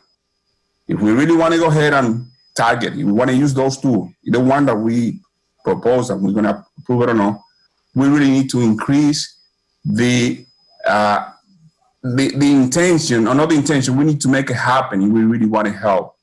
Because at the end of the day, what we've seen is a lot of construction, like I mentioned before. I can share and we can go over each of them one by one, and I know the planning department have those information. We can go one by one and we can see exactly how many apartments we have. Out of 1,351, I repeat myself, approximately units that we have, 3 years data, we have only 49 apartments that we have built in Salem. And we have a very large population in need that we need to provide, that we need to help, and that we need to make sure that we not only talk, that we act on those people that need some help immediately. Thank you, Mr. President. Thank you. Anyone else? Councilor Terrell. Thank you, Mr. President, through you. So there are a lot of projects that we're discussing here that are in the permitting pipeline. Those are not permits that have been issued yet. The St. James project, the Hawthorne Boulevard project, those don't count in our numbers of permitting yet because they have not been permitted. They're in the application process and the planning board's going to hear them on Thursday. And in the course of doing that, that's also going to skew the affordability numbers as well, since both of those two projects in particular are almost entirely affordable. So looking at, and the project on Highland Avenue, we're talking, a couple of members have talked about the project with Cineplex, which is currently on hold because they weren't able to get the zoning change they were hoping to do through us, so they have to go back to the drawing board. And also there's the project that is the PUD project that is right next to it, that is in ahead of the deadline, but ahead of this becoming law, but at the same time is a pending project. If you take the pending projects too, that adds several hundred units to the total, but those aren't constructed and they're going to mess with the affordability numbers as well. So what we're talking about is simply what's been permitted and what's been built thus far that has been under the jurisdiction of the planning board. There's also a lot of projects that have been built in Salem that are too small to bring into the planning board's purview. They don't require the special permits. They don't require the comprehensive review that the planning board does. If you out in a in an R3 neighborhood, if you have a 5-unit building, the planning board doesn't have to review that. And that's part of our inventory. That's part of the development that's happened. That's part of the, what we're seeing constructed. So, I mean, what we're looking at here is should be, I guess, to us, relatively narrow in that this is inclusionary zoning is if it's a project that falls under the review of the planning board, because there's a lot of development that doesn't, then this is the criteria they have to follow. This is what they have to do. We seem to be kind of swinging away from that here and losing sight of it. And that's kind of concerning. What we need to focus on is what is going, right now we have a process where essentially, as has been said by the planning department and by others, basically we came up with a policy by fiat that mirrors something that isn't progressive enough for Salem standards, that requires, okay, 10% of the units have to be at 80% of the AMI for the greater Boston area. We're trying to do better than that and come up with a financial incentives to do so, and for the developer to make that affordable and to make that work so we can make rental units in particular more affordable to people in Salem who really need them. And I think we're losing sight of that in some of the details that we're trying to go chasing down. And I'd like us to sort of, stay focused on that part of it, because that's what our job is on this one. Thank you. Anyone else? Helen Sides. I would just like to also applaud Amanda and Alexis for very thorough and well-documented, well-presented, data-driven record of what they're presenting here. I'm overwhelmed by the undermining and the questioning and the repetition of answers to these things that have been so clearly laid out. I think it's time to move ahead. Thank you. Thank you. Anyone else? Ben. Through you, Councilor McCarthy. I'm going to add to what Helen just said. I've been listening. We've been doing this for a couple of years now, and I want to thank Amanda and Tom and the planning department, also Alexis and our modeling. I think, what we have in front of us is very smart. It takes the cities and the residents' priorities into mind. There's a lot of research that's gone into it. This is a very difficult ordinance to prepare. I think everybody understands we've been doing this for 2 years. I think it's very sensitive, it's very inclusive, it's progressive, it's intelligent, and I think it'll be a model for the state or beyond, because I think it's a great opportunity to put us at the forefront of this type of issuance and ordinance. And I plead with the counselors to move this forward. Thank you. Thank you. Anyone else? Councilor Madore, then Councilor Dibble.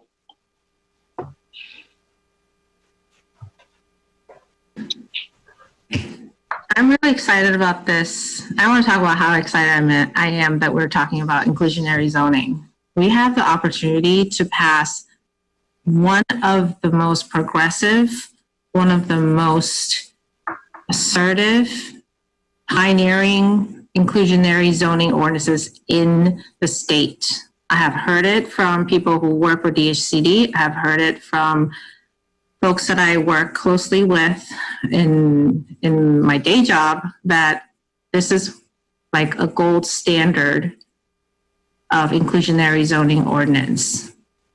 We shouldn't let that opportunity pass. We have the opportunity now to do something amazing, not just for residents who are challenged before the pandemic, will be even more challenged after the pandemic. I'm hearing a lot of numbers being thrown out. I just want to remind folks that there are a whole other set of numbers that we have forgotten to bring up. More than 200 children, school children in Salem, are homeless. Right now, we have more than 80 families who are homeless or housing challenged looking for homes. And they go to our schools. They're our neighbors. They contribute to our economy. Rosa earlier just mentioned that folks who work in the hospitals, who work in our grocery stores, who serve us takeout, they have consistently said they can no longer afford to live in Salem. We have the opportunity to do something now. This is what we can do. Your vote, my vote, this is something we can have real impact on. We have close to half of households in the entire city that are cost burdened. They're paying more than 30% of their income on housing costs, on rent, on their mortgage. And just think about how hard hit we already are with the pandemic. If you're already paying more than 30% before the pandemic and now you can't pay at all, think about how much impact we can make by passing this ordinance now. We have about 18,000 and change number of households in Salem. That's what, like 6,000 or close to 10,000, 9,000 or so households. Close to 10,000 families we can help in some way with this ordinance. And that is a lot of families that have lived here for generations even.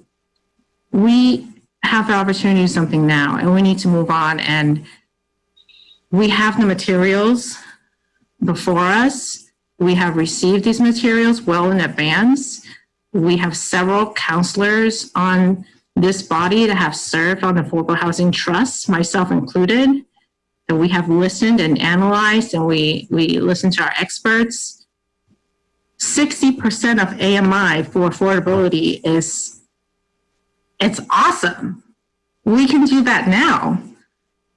Maybe we don't require it now, but we can vote on that ASAP and make it happen. We can require it within the next few months.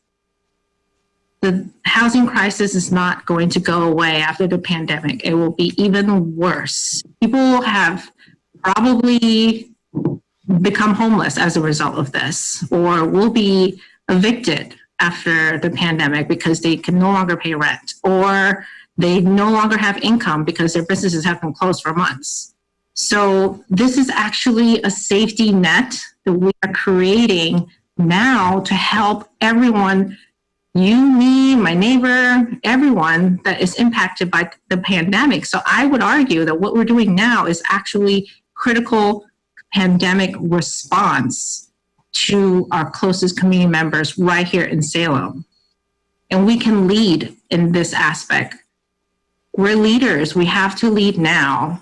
So I would really urge everyone to think about folks who are struggling now, will continue to struggle, and this ordinance will make a difference in their lives.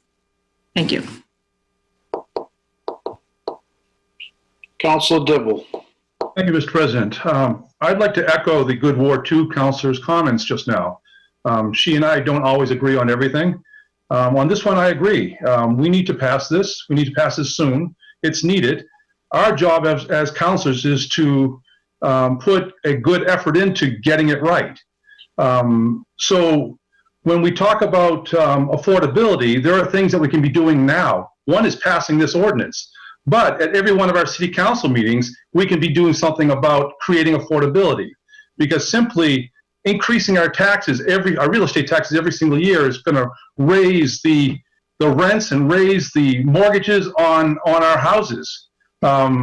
We can't afford to keep going like this. So when the power plant comes online and all these housing developments have just come online, our property taxes should have gone down. Instead, they went up a little bit, so everybody's rent in the whole city of Salem will go up a little bit when they should have been coming down. So we as councilors can do a much better job of reeling in what we're spending and how much we're spending, in addition to passing a creative ordinance like this one here, which I'm in agreement with the Ward 2 councilor on. The couple questions, Nadine Hanscom presented basically those same facts. We've got to stop spending so much if we truly want to do something about making Salem affordable. Because Council, this isn't a budget hearing. I'll be more than happy to. I mean, in 4 years, I haven't heard you make one budget cut. So you need to go back and check the record, because I think I'm the only one on this council that has made recommendations for cuts. That's right. Let the record stand. I think I'm the only one. Perhaps Steve Lovely, former Councilor Lovely, did as well, but I believe I'm the only one. So let's be careful what we say. Okay, I'll be more than interested with this pandemic, and I've been saying this for the last 2 months. This is probably going to be the most difficult budget cycle in the last 15 years. So I'll be more than interested in see where you intend to make the cuts. Stop looking at the budget now, because I've told everyone on this screen that for the last 2 months, it's going to be very difficult budget. We should be doing that now instead of talking about zoning changes like the ADU coming up before us in the Council, you're the one doing the most talking on this screen. You've got under my skin. I usually don't do this, but you've taken up more than an hour worth of talking tonight, and you asked the assistant city planner to read a 5-page document, of which if every question on that document you asked in your comments. So let's get to a point and let someone make a motion and let's move on. Let's be careful what you're saying, though, because that's an incorrect statement right there. So the zoning enforcement officer has not fully reviewed this, in my opinion. The question is, if we close this public hearing tonight, any comments from the zoning enforcement officer that we might request, the planning board cannot review because the hearing is closed. So then it goes back to the city council. So I'm wondering if my fellow councilors, through you, Mr. President, would welcome the zoning enforcement officer, the building inspector's comments on this ordinance, and that we can make some minor changes to this when it comes to our turn to vote on this.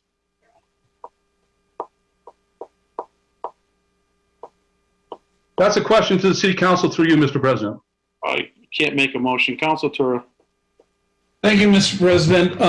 First, I will make the Ward 7 councilor proposed a cut of approximately $1,000 last year that we accepted. But on to the main topic here. I will make a motion that if the enforcement officer, who is not the person who writes the regulations, but he is the person who enforces them, if he has feedback he wishes to give the city council to help us make our decision on this after the planning board has their say, I welcome it. And we have always welcomed his feedback if he chooses to provide it, but his role is normally to be the enforcement officer, not to write the code. With that all said, I move that on inclusionary zoning, I move that the public hearing be closed by roll call vote, and that the matter then be referred to the planning board for their recommendation. I think we're at the point of this one where we can do that. Yep, I agree. Council motion is to close the public hearing by roll call vote and then refer the matter to the planning board. Do I have a second? Second. Seconded by Council Madore and Council Hapworth. And seeing no further discussion, Madam City Clerk, will you please call the roll? Mr. President, Yes, ma'am. I see there's a member of the public with a raised hand. Okay, one is has she spoken previously? Where is Mason? No, she has not. Although I think they just lowered their hand. Or no, it's Katie Cohen. We can go ahead and let her speak if you'd like. Briefly, thank you. Hi, thank you, Salem City Council. The Katie Cohen, Executive Director of the North Shore Labor Council. Briefly, just want to thank you all for moving the inclusionary zoning ordinance forward, especially in the ADU forward, and echo the comments made by Councilor Madore. We've been getting calls every day from workers around the North Shore, especially in Salem. And when we talk with our members and say, what are you most worried about at these times? It's worried about putting food on the table for their families and worried about paying rent. We're jumping in and we're helping people make sure they have food in this time. But for you all to step up as leaders and make sure that they'll have a place to live in the city where they work and where they have their community is really important. So thank you. Thank you. Mr. President. I heard somebody, I didn't see him. Oh, Council Vino. Just briefly, I've found this hearing to be extraordinarily frustrating, very discouraging, and not because it seems pretty clear to me that there is pretty widespread support for this ordinance, and even those who have been talking the whole meeting about problems that they have with the ordinance and the process tell you they're going to vote for the ordinance. I find that offensive, and that's not a word I use very frequently. As someone who sits in the seat on the planning board and at once sat in the seats that you all sit in, I know how difficult that job is. But I can also tell when you've got people who are trying to improve the process, trying to make a proposed piece of legislation better, who are trying to improve their community by addressing its most pressing needs, like this one. And I can see also a different approach, which is a cynical blizzard of distraction and disinformation. With cynical in caps. Like, that's what I hear. I am super excited about this ordinance. I want to credit the planning department staff for the professionalism with which they've crafted it and presented it here tonight and through several public meetings in the face of what I've already described it to be. And I hope this city, and I hope this city council can get back to the priority of solving problems, not grandstanding before the public. A lot of people know the difference. A lot of people that matter in this city know the difference. Let's get back to that. Thank you. Thank you. Madam City Clerk, will you please call the roll? Councilor Dibble? Yes. Councilor Dominguez? Yes. Councilor Flynn? Yes. Councilor Hapworth? Yes. Councilor Madore? Yes. Councilor Marcillo? Yes. Councilor Prosnewski? Yes. Councilor Riccardi? Yes. Councilor Sargent? Yes. Councilor Torio? Yes. And Councilor McCarthy? Yes. On the matter of closing the public hearing on the inclusionary zoning ordinance and sending the matter to the planning board for their review to refer back to the city council with their recommendations. We have 11 members voting, 11 in the affirmative, none in the negative. The matter carries.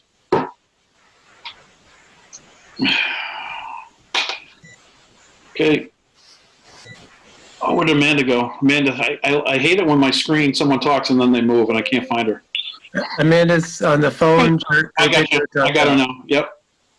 So Tom, do we want to go into the next two, which is the about the ADUs, which is the table in the text of the ordinance? Yeah, I think we had Amanda had presented, and Amanda, feel free to jump on. Amanda had presented all the information. The one question that had been received was from Councilor Flynn regarding the adjoining communities and what their ordinances say regarding accessory dwelling units. So that information was provided in the letter that Amanda walked through. That was the first page of that letter. Thank you, Tom. Yeah, so go ahead, Amanda. Thank you, Tom. So I that was the only question I believe from the last meeting. So I have not prepared any new material to present for ADUs. But I do want to know, as I mentioned in the inclusionary zoning presentation, if the joint public hearing were to be closed, there are a minimum of 3 more meetings that need to occur on the ordinance. So my suggestion is for the City Council to close the joint public hearing on the ADU ordinance so you can move forward with this one as well. You. Councilor Turiel has his hand up, and then Councilor Madore. Thank you, Mr. President. Through you, I have one thing that in reviewing the ADU ordinance, there's one issue that I have that I think is a minor one that I would like to see amended in the text as this goes forward.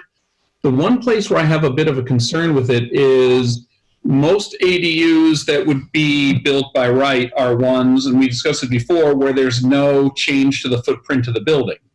It's going to be a basement, or it's going to be a build out on the first floor where a couple of rooms are going to get cordoned off and reconstructed, or something like that, or a garage, above a garage something gets built, or a carriage house conversion or something like that. Where I think, I don't know, I'm sure I don't speak for everybody. I think most of us are fairly comfortable with something that results in no exterior change or no significant exterior change. But if we're I would like to see new construction, whether that be a freestanding unit or an addition to the existing unit, or however, I'd like to see that added to a special permit process and not be a by right. That's the one change that I would be substantially more comfortable with. That's the case where you need to build a add-on structure, a secondary structure, or put a significant addition onto the building itself.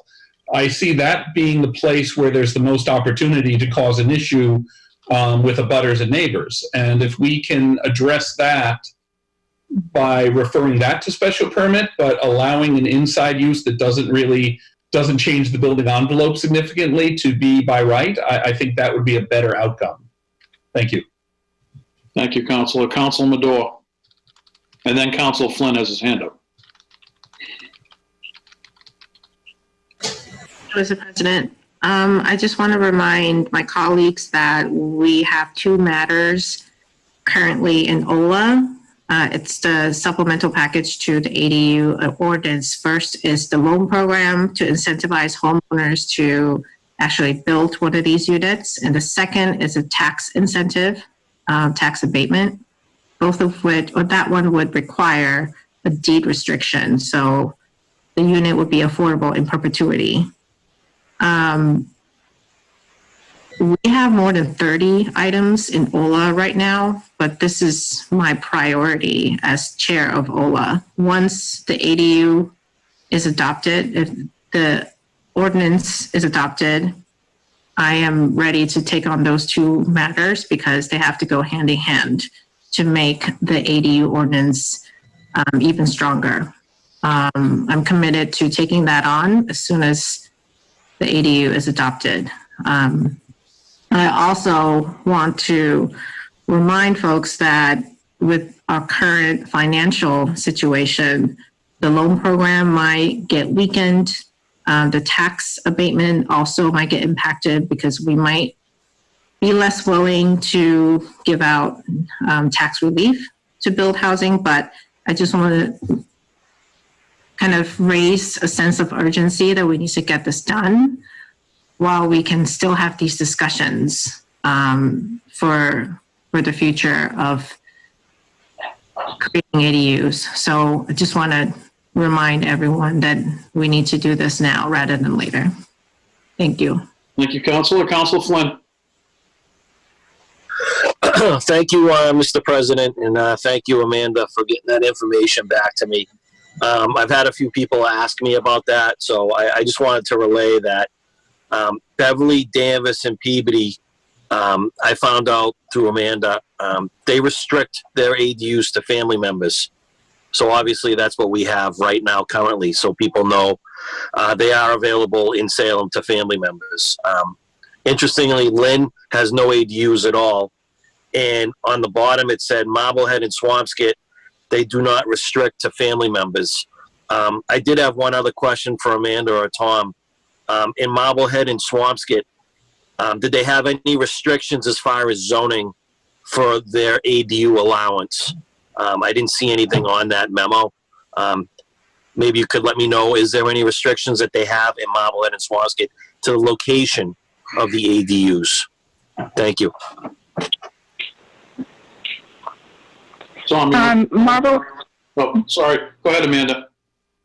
Thank you, Mr. President. This is Amanda. So Marblehead allows accessory units by right and Swampscott by special permit. In terms of location, I'd have to go back and look at the ordinance, but you can also find the information in that report from Amy Dane. She outlines a lot of information about these communities and what they allow and don't allow. Okay, thank you. I do appreciate the data that you gave me, and it is good to see Beverly, Danvers, Peabody, how they follow what we have right now. And that was great data. Thank you. I'll relay that out. Thank you. Anyone else? Any member of the planning board? Seeing none. Mason, can we ask people if they want to speak on this and raise their hand? Specifically to the ADU ordinance. Yep. Anyone that's on a telephone can press *9 to raise their hand. And if you're on the app, just press the button to raise your hand for the ADU ordinance comment. All right. Those are popping up. So we'll start with the first on the list, and that's Nadine Hanscom, who spoke earlier on the IZ. Nadine, you should be allowed to talk now. Just provide your name and address for the record. Nadine Hanscom, 10 Bayview Circle. Again, just want to say hi and thank you guys for the opportunity. And I realize that I'm up against a strong hill here of the way you guys are voting. I can hear how you're discussing it. So I'm just going to hope I can get somebody to change their mind. And I really hope you can just listen and take out your opinion for just a second. I, again, have stated, saved my money, worked hard, because I live in America and choose a single-family neighborhood. And I guess it makes me upset that the ones that think that this is the right thing to do to change a neighborhood, I guess I don't understand why you feel you have that power. I don't. We are building all over Salem. You guys are trying to work on affordable housing. I've told you why you can't have it until you work on the real issue. But I don't understand how anybody can vote for the ADU, which we already have. I can put my mother in my house. I can put a caregiver in my house. So I'm very confused with Jeff Cohen. I feel bad that his mom passed away, but I don't understand what he's talking about. The current ADU allows his mother in his house. The current ADU allows a caregiver in his house. I can build in my basement and put my mother there. Over the past 3 years, you've had less than 5 people over each year ask for an ADU. All have been granted. Some in my own neighborhood, I know them, done wonderful jobs. They put their mother there. So I don't know what it's going to take for me to convince the ones that just don't understand why you want to change a single-family neighborhood. What gives you the right? I chose this. I saved my money. Build your affordable housing. I'm telling you, I'll help you do it. But do not take away a choice. You have no right. You're an elected official. Please represent us. Please represent the single-family neighborhood. I would love to have more of a dialogue so that when you give your answer of why you want it, I could sort of tell you another reason. And I try to be very factual. I try not to use my emotion. So I'm trying to be factual. We choose, we save, we pick, right? I mean, this is what life is, right? This is what America is. I don't understand why 11 people think that they have the right to take a choice from another human being. And, I think last time we had this conversation, Councilor Madore brought up a homeless people living into an ADU, which, that's great that you want to humanize it and, maybe make someone look really bad. But, again, really? Someone's going to spend $100,000 and go on down the street and get a homeless person that maybe can't pay rent. Listen, I want to help everybody. I was a great landlord. People will tell you that. I was always good. But please stop insulting everybody. Can we just stick to facts? Single-family neighborhood, let's leave it as it is. The current ADU handles the problem of parents, caregivers, children. So the problem is already solved for affordable housing for someone that I know in my family that I can help. Is there anyone that I can just please change your opinion? It's not about you. Please help the single-family neighborhood. Leave the ADU as it currently stands and let my rights matter. 11 people should not have the right to change a neighborhood. I thank you all. I always do. I respect you. As you know, I love what you guys do. I respect you all. We don't even all agree. I really hope my ward councilor will help us. Ward 6 is a single-family, beautiful neighborhood. We've saved a lot of money to live here. Please, I beg you, please vote against this for us, for your neighborhood, for us, that we've saved our money and we had a choice. Please don't take that choice away from us. Again, guys, great night. Stay safe. And I hope to see you on the streets when we can all get back out and live again. Thank you. Thank you. Mason, next, please. Next will be Raymond. Hi, Ray Igo, 13 Parley Street, Ward 4. I just wanted to say thank you all for providing this opportunity for us to take part in our city government. My family, we moved here approximately 6 years ago, and we chose this neighborhood precisely because it is a neighborhood of single-family homes. It's not a place where apartments where people come and go from year to year. It's a neighborhood where I know my neighbors. When we walk down the street and we walk our dog, we know our neighbors. It's a very, very tight community of single-family homes. Here in Salem, we already have an auxiliary living unit ordinance for caregivers, nannies, family members that need it. If there's a problem with the existing ordinance, where someone couldn't do that because it was a 3-family rental unit, then fix the ordinance that we already have. Don't create an ordinance that tries to backdoor an R1 neighborhood into an R2 neighborhood. Because let's face facts, this is not an accessory dwelling unit. This is a rental unit. You're talking about allowing a studio or 1-bedroom apartment conversion inside an existing single-family home for the purposes of renting it out. You're turning a single-family neighborhood into a 2-family neighborhood. That's what you're trying to do. That's what it's really about. And that's really all I just say. I'm totally against this. We have an existing ordinance that covers the need. If there are situations in an isolated case where an exemption needs to be given, then do that. but don't turn an R1 into an R2 or an R2 into an R3, by trying to backdoor it. It's not a dwelling unit. And thank you for listening. Thank you. Mason? Next will be Rosa.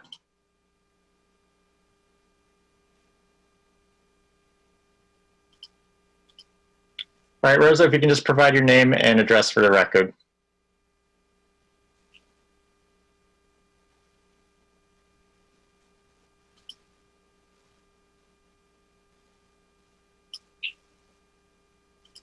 Rosa, are you there? All right, we'll move on to the next person and try one more time with Rosa later. Thank you. Mason? All right, next will be Jeff Cohn. Jeff, you're unmuted. Please provide your name and address for the record and your comment.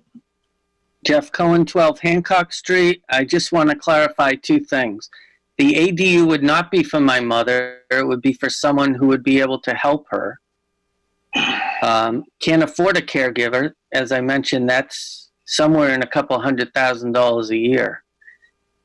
I had interviewed 2 people who are ready to go, 2 people who are looking for housing, 2 people who would have helped my family. One thing that we forget about the ADU ordinance is people who own a property who would make an ADU under the new ordinance. These people don't want to screw up the neighborhood. They don't want people in their home, in their property, who are going to be disruptive. Noah, at one of the previous hearings, brought up that the biggest deficiency we have in Salem is these size units. We don't have enough small units for people trying to save some money so they can eventually buy a house or whatever.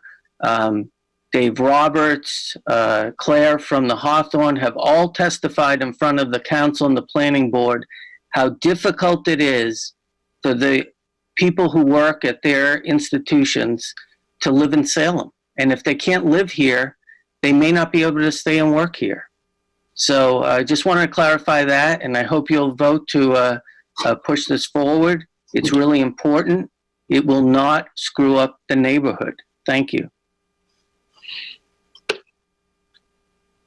All right, next we'll move on to Michael Kusick. Kusick, thank you. If you can just provide your name and address for the record and your comment, thank you. He needs to unmute himself. Michael, if you can just press the unmute button on your device. Can you hear me now? Yes, we can. Thank you. Okay. I'd like to take a different stance in my comments, not to consider what might be, but instead to consider what already is. Name and address for the record, please, sir. Michael Cusick, 19 Putnam Street, Ward 4. Thank you. In the early morning of Sunday, March 28, 2004, an explosion blew out the flimsy front wall of a converted garage tucked between Boston and Beaver Street. Teresa Reynolds, aged 39, was killed instantly. Her 5 flatmates were badly injured but survived. 6 people were living not in a 2-bedroom unit, but in a 2-room unit. So hidden was the unit that firefighters initially had difficulty finding location. This unit was what would now be considered an illegal, undocumented ADU. And this fire wasn't a one-off. On March 18th of this year, just as the closure of Salem was starting, a fire destroyed a 2-family house on Willow Avenue that had an illegal attic ADU. The fire did not begin in the ADU, but once it reached the attic unit, the fire spread out of control. The reality is that undocumented ADUs already exist throughout Salem, in every neighborhood, even in sacrosanct Witchcraft Heights. A number of such units is hard to reach because they're not documented, but when asked last year, the planning department guessed that there are already hundreds throughout Salem. That estimate seems right to me. As a candidate for city council, I walked every street of Ward 4 and must have come across dozens of suspicious ADUs. It's hard to be sure, but there are signs. An air conditioner sticks out of a tiny attic window. A garage looks like a garage until you notice the lace curtains and a potted plant in the window. So the fact that ADUs already exist everywhere puts to light the contentions that ADUs will change the character of the neighborhood. They are already there. Illegal ADUs are outside the reach of normal regulations. Safety concerns are real. They are not inspected. You can't inspect what you don't even know is there. As undocumented units, tenant protections do not apply. A tenant can be evicted at any time for any reason without recourse to the protections of housing court. And at a time when Salem needs every penny of revenue, it must be realized that these units are not appraised and taxed. That leaves potentially mid-six figures of tax revenue off the table. The question is, why would somebody rent the unit outside the reach of normal regulations? I have spoken to a couple of ADU tenants. They fully understand that the protections are lax, but put up with it because of the lower than market rents and because reporting the owner would lose them the apartment. Either unit is closed up and the tenants have to go somewhere else, or the unit meets regulations but now has to raise the rent. It is a lose-lose situation for the tenants. I don't think that the owners of undocumented ADUs are being deliberately malicious. Some might be, but most are not. They figure it's their property to do with as they wish and would be shocked to be told that they cannot. So it is time for these undocumented ADUs to come in from out of the cold. May the City Council pass this ADU ordinance, not only to provide new and reasonable housing for the deserving incoming residents of Salem, as many others in these hearings have already attested, but to protect the hundreds of Salem citizens already living in such units. I would even propose that should this unit pass, to honor the memory of the deceased, it would be a nice touch to name the ordinance the Teresa Reynolds Act. Thank you. Thank you, sir. Mason, next, please. All right, we'll be moving on to Nicole McLaughlin. All right, Nicole, if you can unmute yourself on your device, provide your name, address, and comment.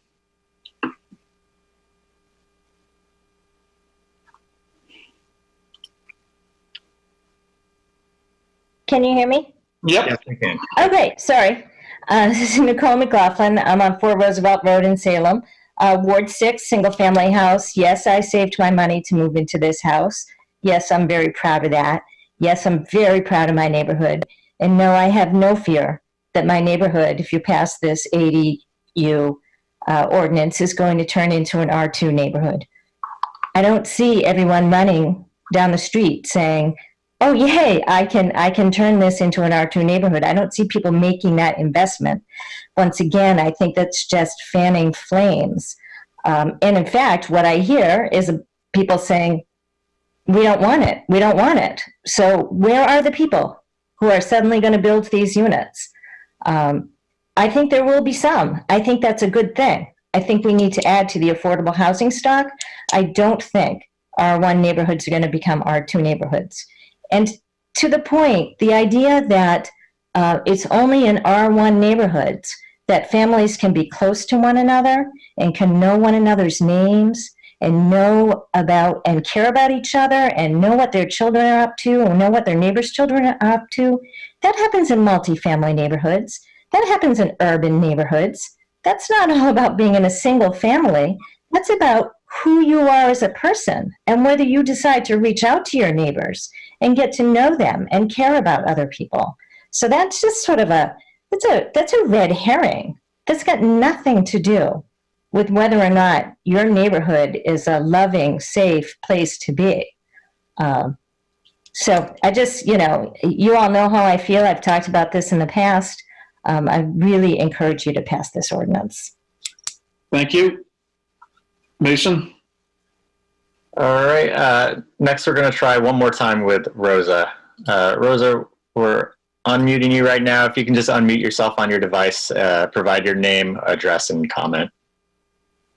Can you hear me now? Yes. Thank you. Okay, sorry about that. My name is Rosa Ordaz. I live on Forest Avenue in Ward 5. And a lot of the things that I was going to share have already been stated, so I will try to be brief. One of the things I want to say right away is a reminder to everyone that passing this ADU ordinance does not mean that every single family homeowner, like myself, for example, is required to build an accessory dwelling unit. It is going to still remain a choice. So, I'm not sure why everyone thinks that an R1 neighborhood will automatically become a multi-family or R2 neighborhood overnight, but, that's not going to happen. I appreciated Michael's comments about ADUs that are already in the city and undocumented. Those are unsafe because they are not regulated by the city. The rents are lower, and so what often ends up happening is that it is another form of taking advantage and in some cases exploiting those that are among the most vulnerable in our city with limited choices of when it comes to their housing and the income that they can afford to put towards it. That's lower socioeconomic status often prevents them from speaking out against a landlord that is not doing this in the legal way for fear of losing their housing or other repercussions.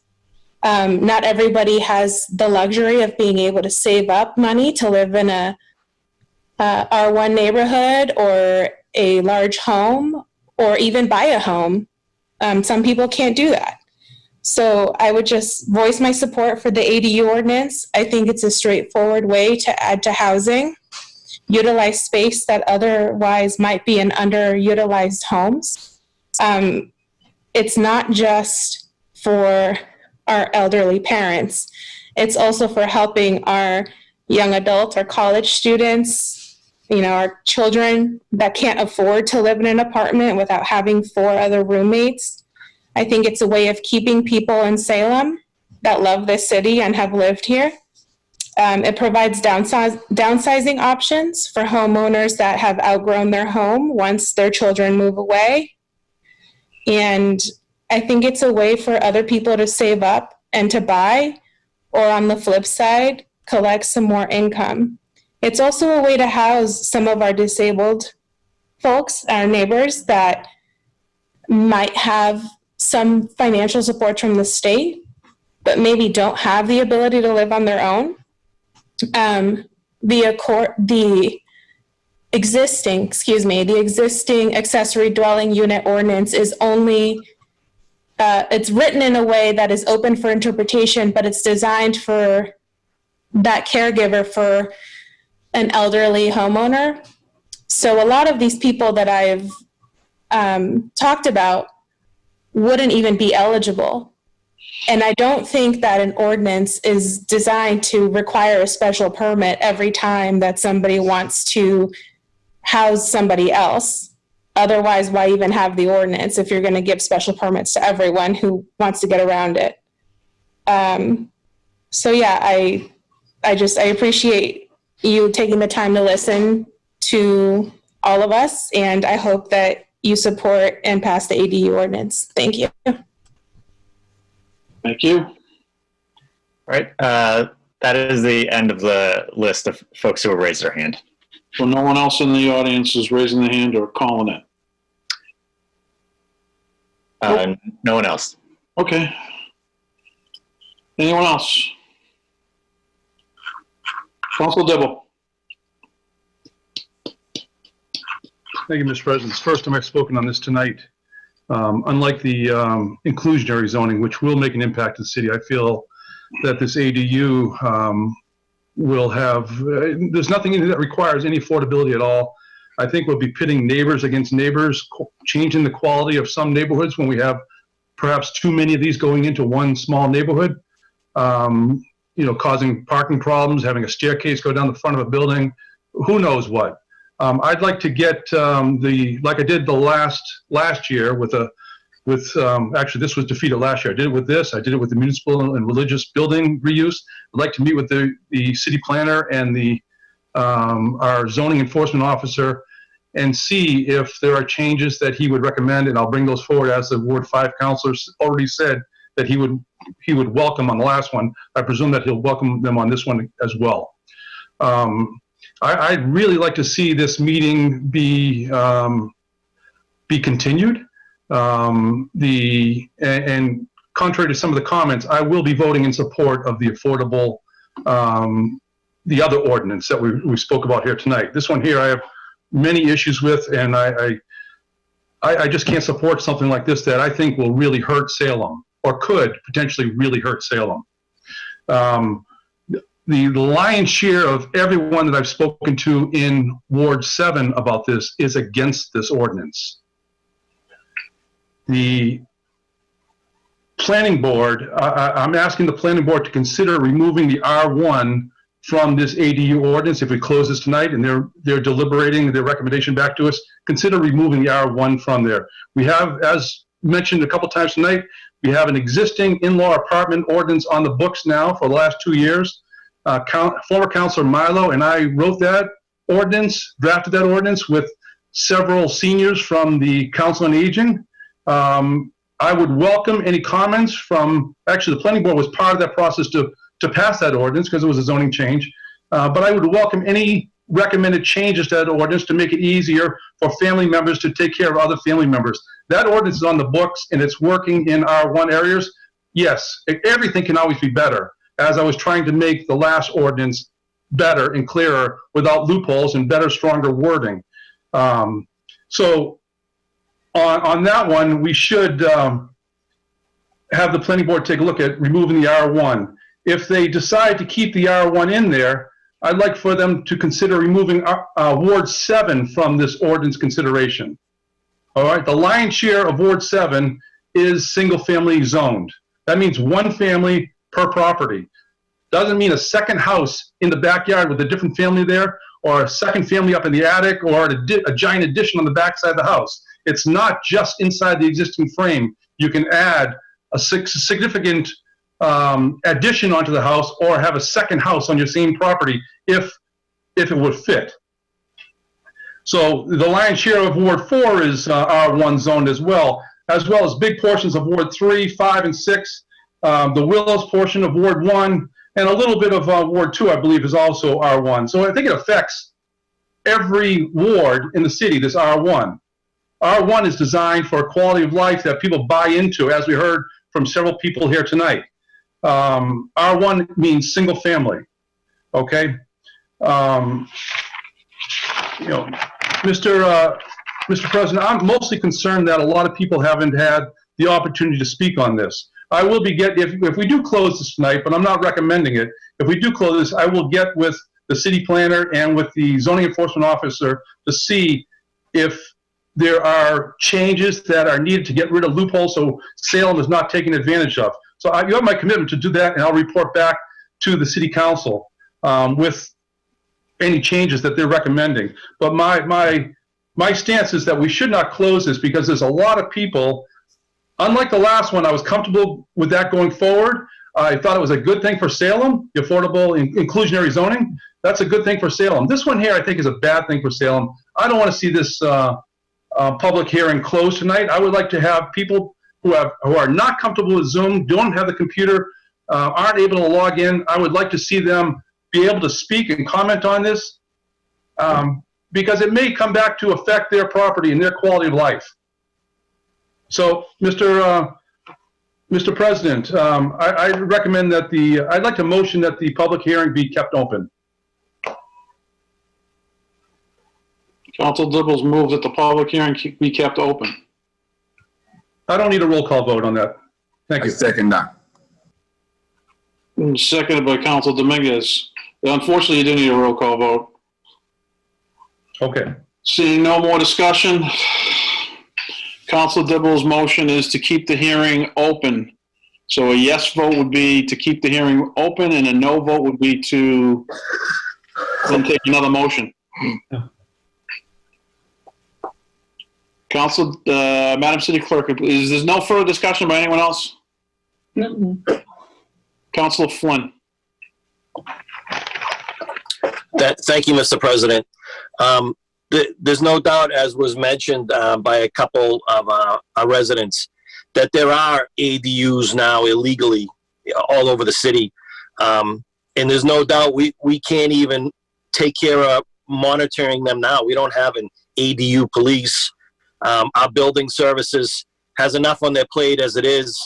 And if we went ahead and did something like this, I just don't think it's a good thing, not just for R1 neighborhoods, but like I said, I've got the majority of people reaching out to me. They are concerned about this. And I do agree with the good Ward 7 councilor that I'd like to see the R1 part of this ADU stricken from it as this goes through the process. Thank you. Thank you. Anyone else? Helen? I'll say pretty much what I said last time, that this ordinance is also very well crafted. And a lot of the points that are continually brought up are in the details that have been taken care of. All of these projects, there's not going to be gigantic additions added to these houses. There are regulations and limits on how many square feet can be added. There are restrictions to that.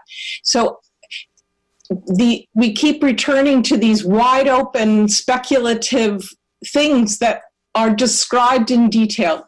So I hope that you close the hearing and we can move on. We've heard about this. This has gone on for a very long time. We are ready, and the planning board, I should say, speaking for myself, we understand the matter. Let's move it. Thank you. Thank you.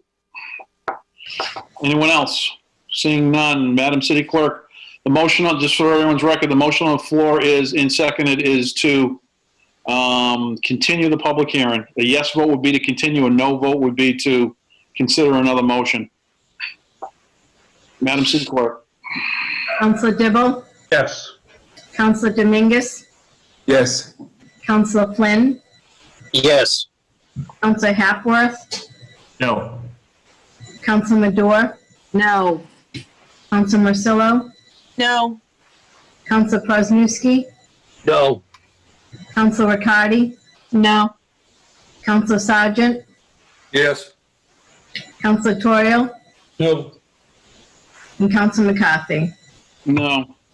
On the matter of keeping the public hearing open, we have 11 members voting, 7 in the affirmative, 4 in the negative. The matter fails. I'll entertain another motion. Council Mr. President. Oops, sorry, who? I saw Council Terrio first. Council Madore. Mr. President, I move that the public hearing be closed and refer the matter to the planning board. Actually, there's 2 matters. So there's the matter of, just to make sure we're thorough, there's the first matter, which is amending the zoning ordinance section 10 definitions. And then the second matter would be amending the zoning ordinance section 3.2 for accessory buildings and structures. So there's 2 matters in front, 2 matters relative to the ADU that both need to be referred. So Is the first one, Mr. President, is the first one related to short-term rentals? I believe the first one is the table. Yeah. Oh, the table, I'm sorry. The use table. Yes, the table is one ordinance by itself, and then the section 10 definitions and 3.28 accessory dwelling units is the second ordinance. So take a roll call vote on, you want to do section 10 and section 3.28? Yes, that would be the table, just so everyone's clarity. The table. If you want to do the table, that's 3.1. Thank you. So move. Council Terrio. Thank you, Mr. President. Just before we take this vote, I'm completely comfortable with the vote, but I would again pass the request that I made at the beginning of this on to the planning board that they add language. I would ask that they add language and work with legal to require a special permit for new construction of ADUs that change the footprint of the property. However that term would need to be phrased. I think that would be very beneficial to the neighbors and give a improved review process. Thank you. Second. Thank you. Council Madore made a motion to close the public hearing on the first matter, which is the table. Seconded by Council Terrio. Any further discussion? Seeing none, Madam City Clerk, we call the roll on the first matter. Counselor Dibble? No. Counselor Dominguez? No. Counselor Flynn? No. Counselor Hapworth? Yes. Counselor Madore? Yes. Counselor Marcillo? Yes. Council Prosnowski, Yes. Council Riccardi, Yes. Council Sargent, No. Council Torrio, Yes. and Council McCarthy. Yes, on the matter of closing the public hearing, referring the matter of the proposed table changes, we have 11 members voting, 7 in the affirmative, 4 in the negative. The matter is now closed and sent over to the planning board for their review. So now we have the second matter, which is, Madam City Clerk, we just make for clarity, make sure we understand what it is. This is on the ADU zoning ordinance relative to Section 10 definitions and Section 3.2.8 ADU health ordinance. So on the matter of the public hearing with regards to Section 10 and with Section 3.2.8 regarding ADUs, do I have a motion? I move Councilor Madore. I move that this matter be referred, public hearing be closed and referred to the planning board as amended. Did we take a vote on the amendment? No, we did not take a vote on the amendment. The councilor's proposal was to have them consider it. And add language appropriate. Add language appropriately. So there's no changed language. So if I guess through you, Mr. President, to my colleague in Ward 5, whether he would like to make that motion, I'd be happy to support it. Okay, thank you. I think not knowing the language, it's merely a request on my part of the planning board. We could also make that change when it comes back to us if the planning board is unable to come up with that appropriate language. We have the power to make that change as well. I'd like to see them work in the next few days with legal to come up with a proposal for that and run it through the planning board first before we see it. I think that would be, better, and that way everybody can take a look at it. But I think that would be beneficial. So I second your motion with all that. Thank you. So there is no amendment. No. So Council Madore, you move to close the public hearing and refer to the planning board on Section 10 and Section 3.2.8. Is that correct? Correct. Second, tutorial. Any further discussion? Seeing none, Madam City Clerk, will you please call the roll? Council Dibble, No. Council Dominguez, No. Council Flynn, No. Council Hapworth, Yes. Council Madore, Yes. Council Marcillo, Yes. Council Prosnowski, Yes. Council Riccardi, Yes. Council Sargent, No. Council Torrio, Yes. and Council McCarthy. Yes. On the matter of the closing of the public hearing, referring to the planning board on the two matters relative to the ADU, Section 10 and Section 3.2.8. We have 11 members voting, 7 in the affirmative, 4 in the negative. The matter carries and is now closed. The public hearing is now closed and sent to the planning board for their review. Councilor Sargent. Move for adjournment, please. Council Sargent moves to adjournment.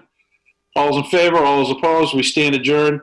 Mason, I seen a hand up now after the fact. Was that hand up during? I don't know for sure. I don't think so. I don't know if anyone else saw. It was not. Madam City Clerk, was the hand up prior to when we closed the public hearing? I did not notice, but if you, I can't see any hands up on my screen, Mr. President. I can. Council Madore. Thank you, Mr. President. I just saw it go up, but I don't oppose to hearing from the public at this point. Council Prosnowski. I agree with Councilor Madore. Let's give somebody their last chance to speak. Yeah, I'll move to suspend the rules for that. the rules, okay. Yeah, we'll move to suspend the rules under this one. Mr. Kapantis, Mr. Mason is going to unmute you, and if you could keep your comments specifically to this matter. Thank you, Mason. Good evening. I was waiting for the discussion on the ADU incentive package. I thought it'd be taken up separately regarding the loan and tax incentive program. That matter is in the Committee of Ordinances, License and Legal Affairs. That's a separate matter relative to this ordinance. If this ordinance were to be adopted, then that language would be then considered to add the affordability language to the ordinance. Okay, so that's already sitting in a committee? Yes, it is, sir. Thank you. You're welcome. Seeing no other, thanks for the suspension of the rules to allow that comment. Council Sergeant. Again, I move for adjournment. Council Sergeant moves for adjournment. All those in favor, all those opposed? We stand adjourned. And I will just say for the record, former Councilor Vino, you're over there. Once again, I miss when I was a freshman councilor and and whoever had the foresight to sit me next to you, I'm still learning stuff from you, and I really appreciate that. Thank you for the compliment, Mr. President. You're doing just fine. I appreciate it. Thank you. I'm still learning from you, so. We stand adjourned. Thank you. Night. Good night, everyone. Thank you.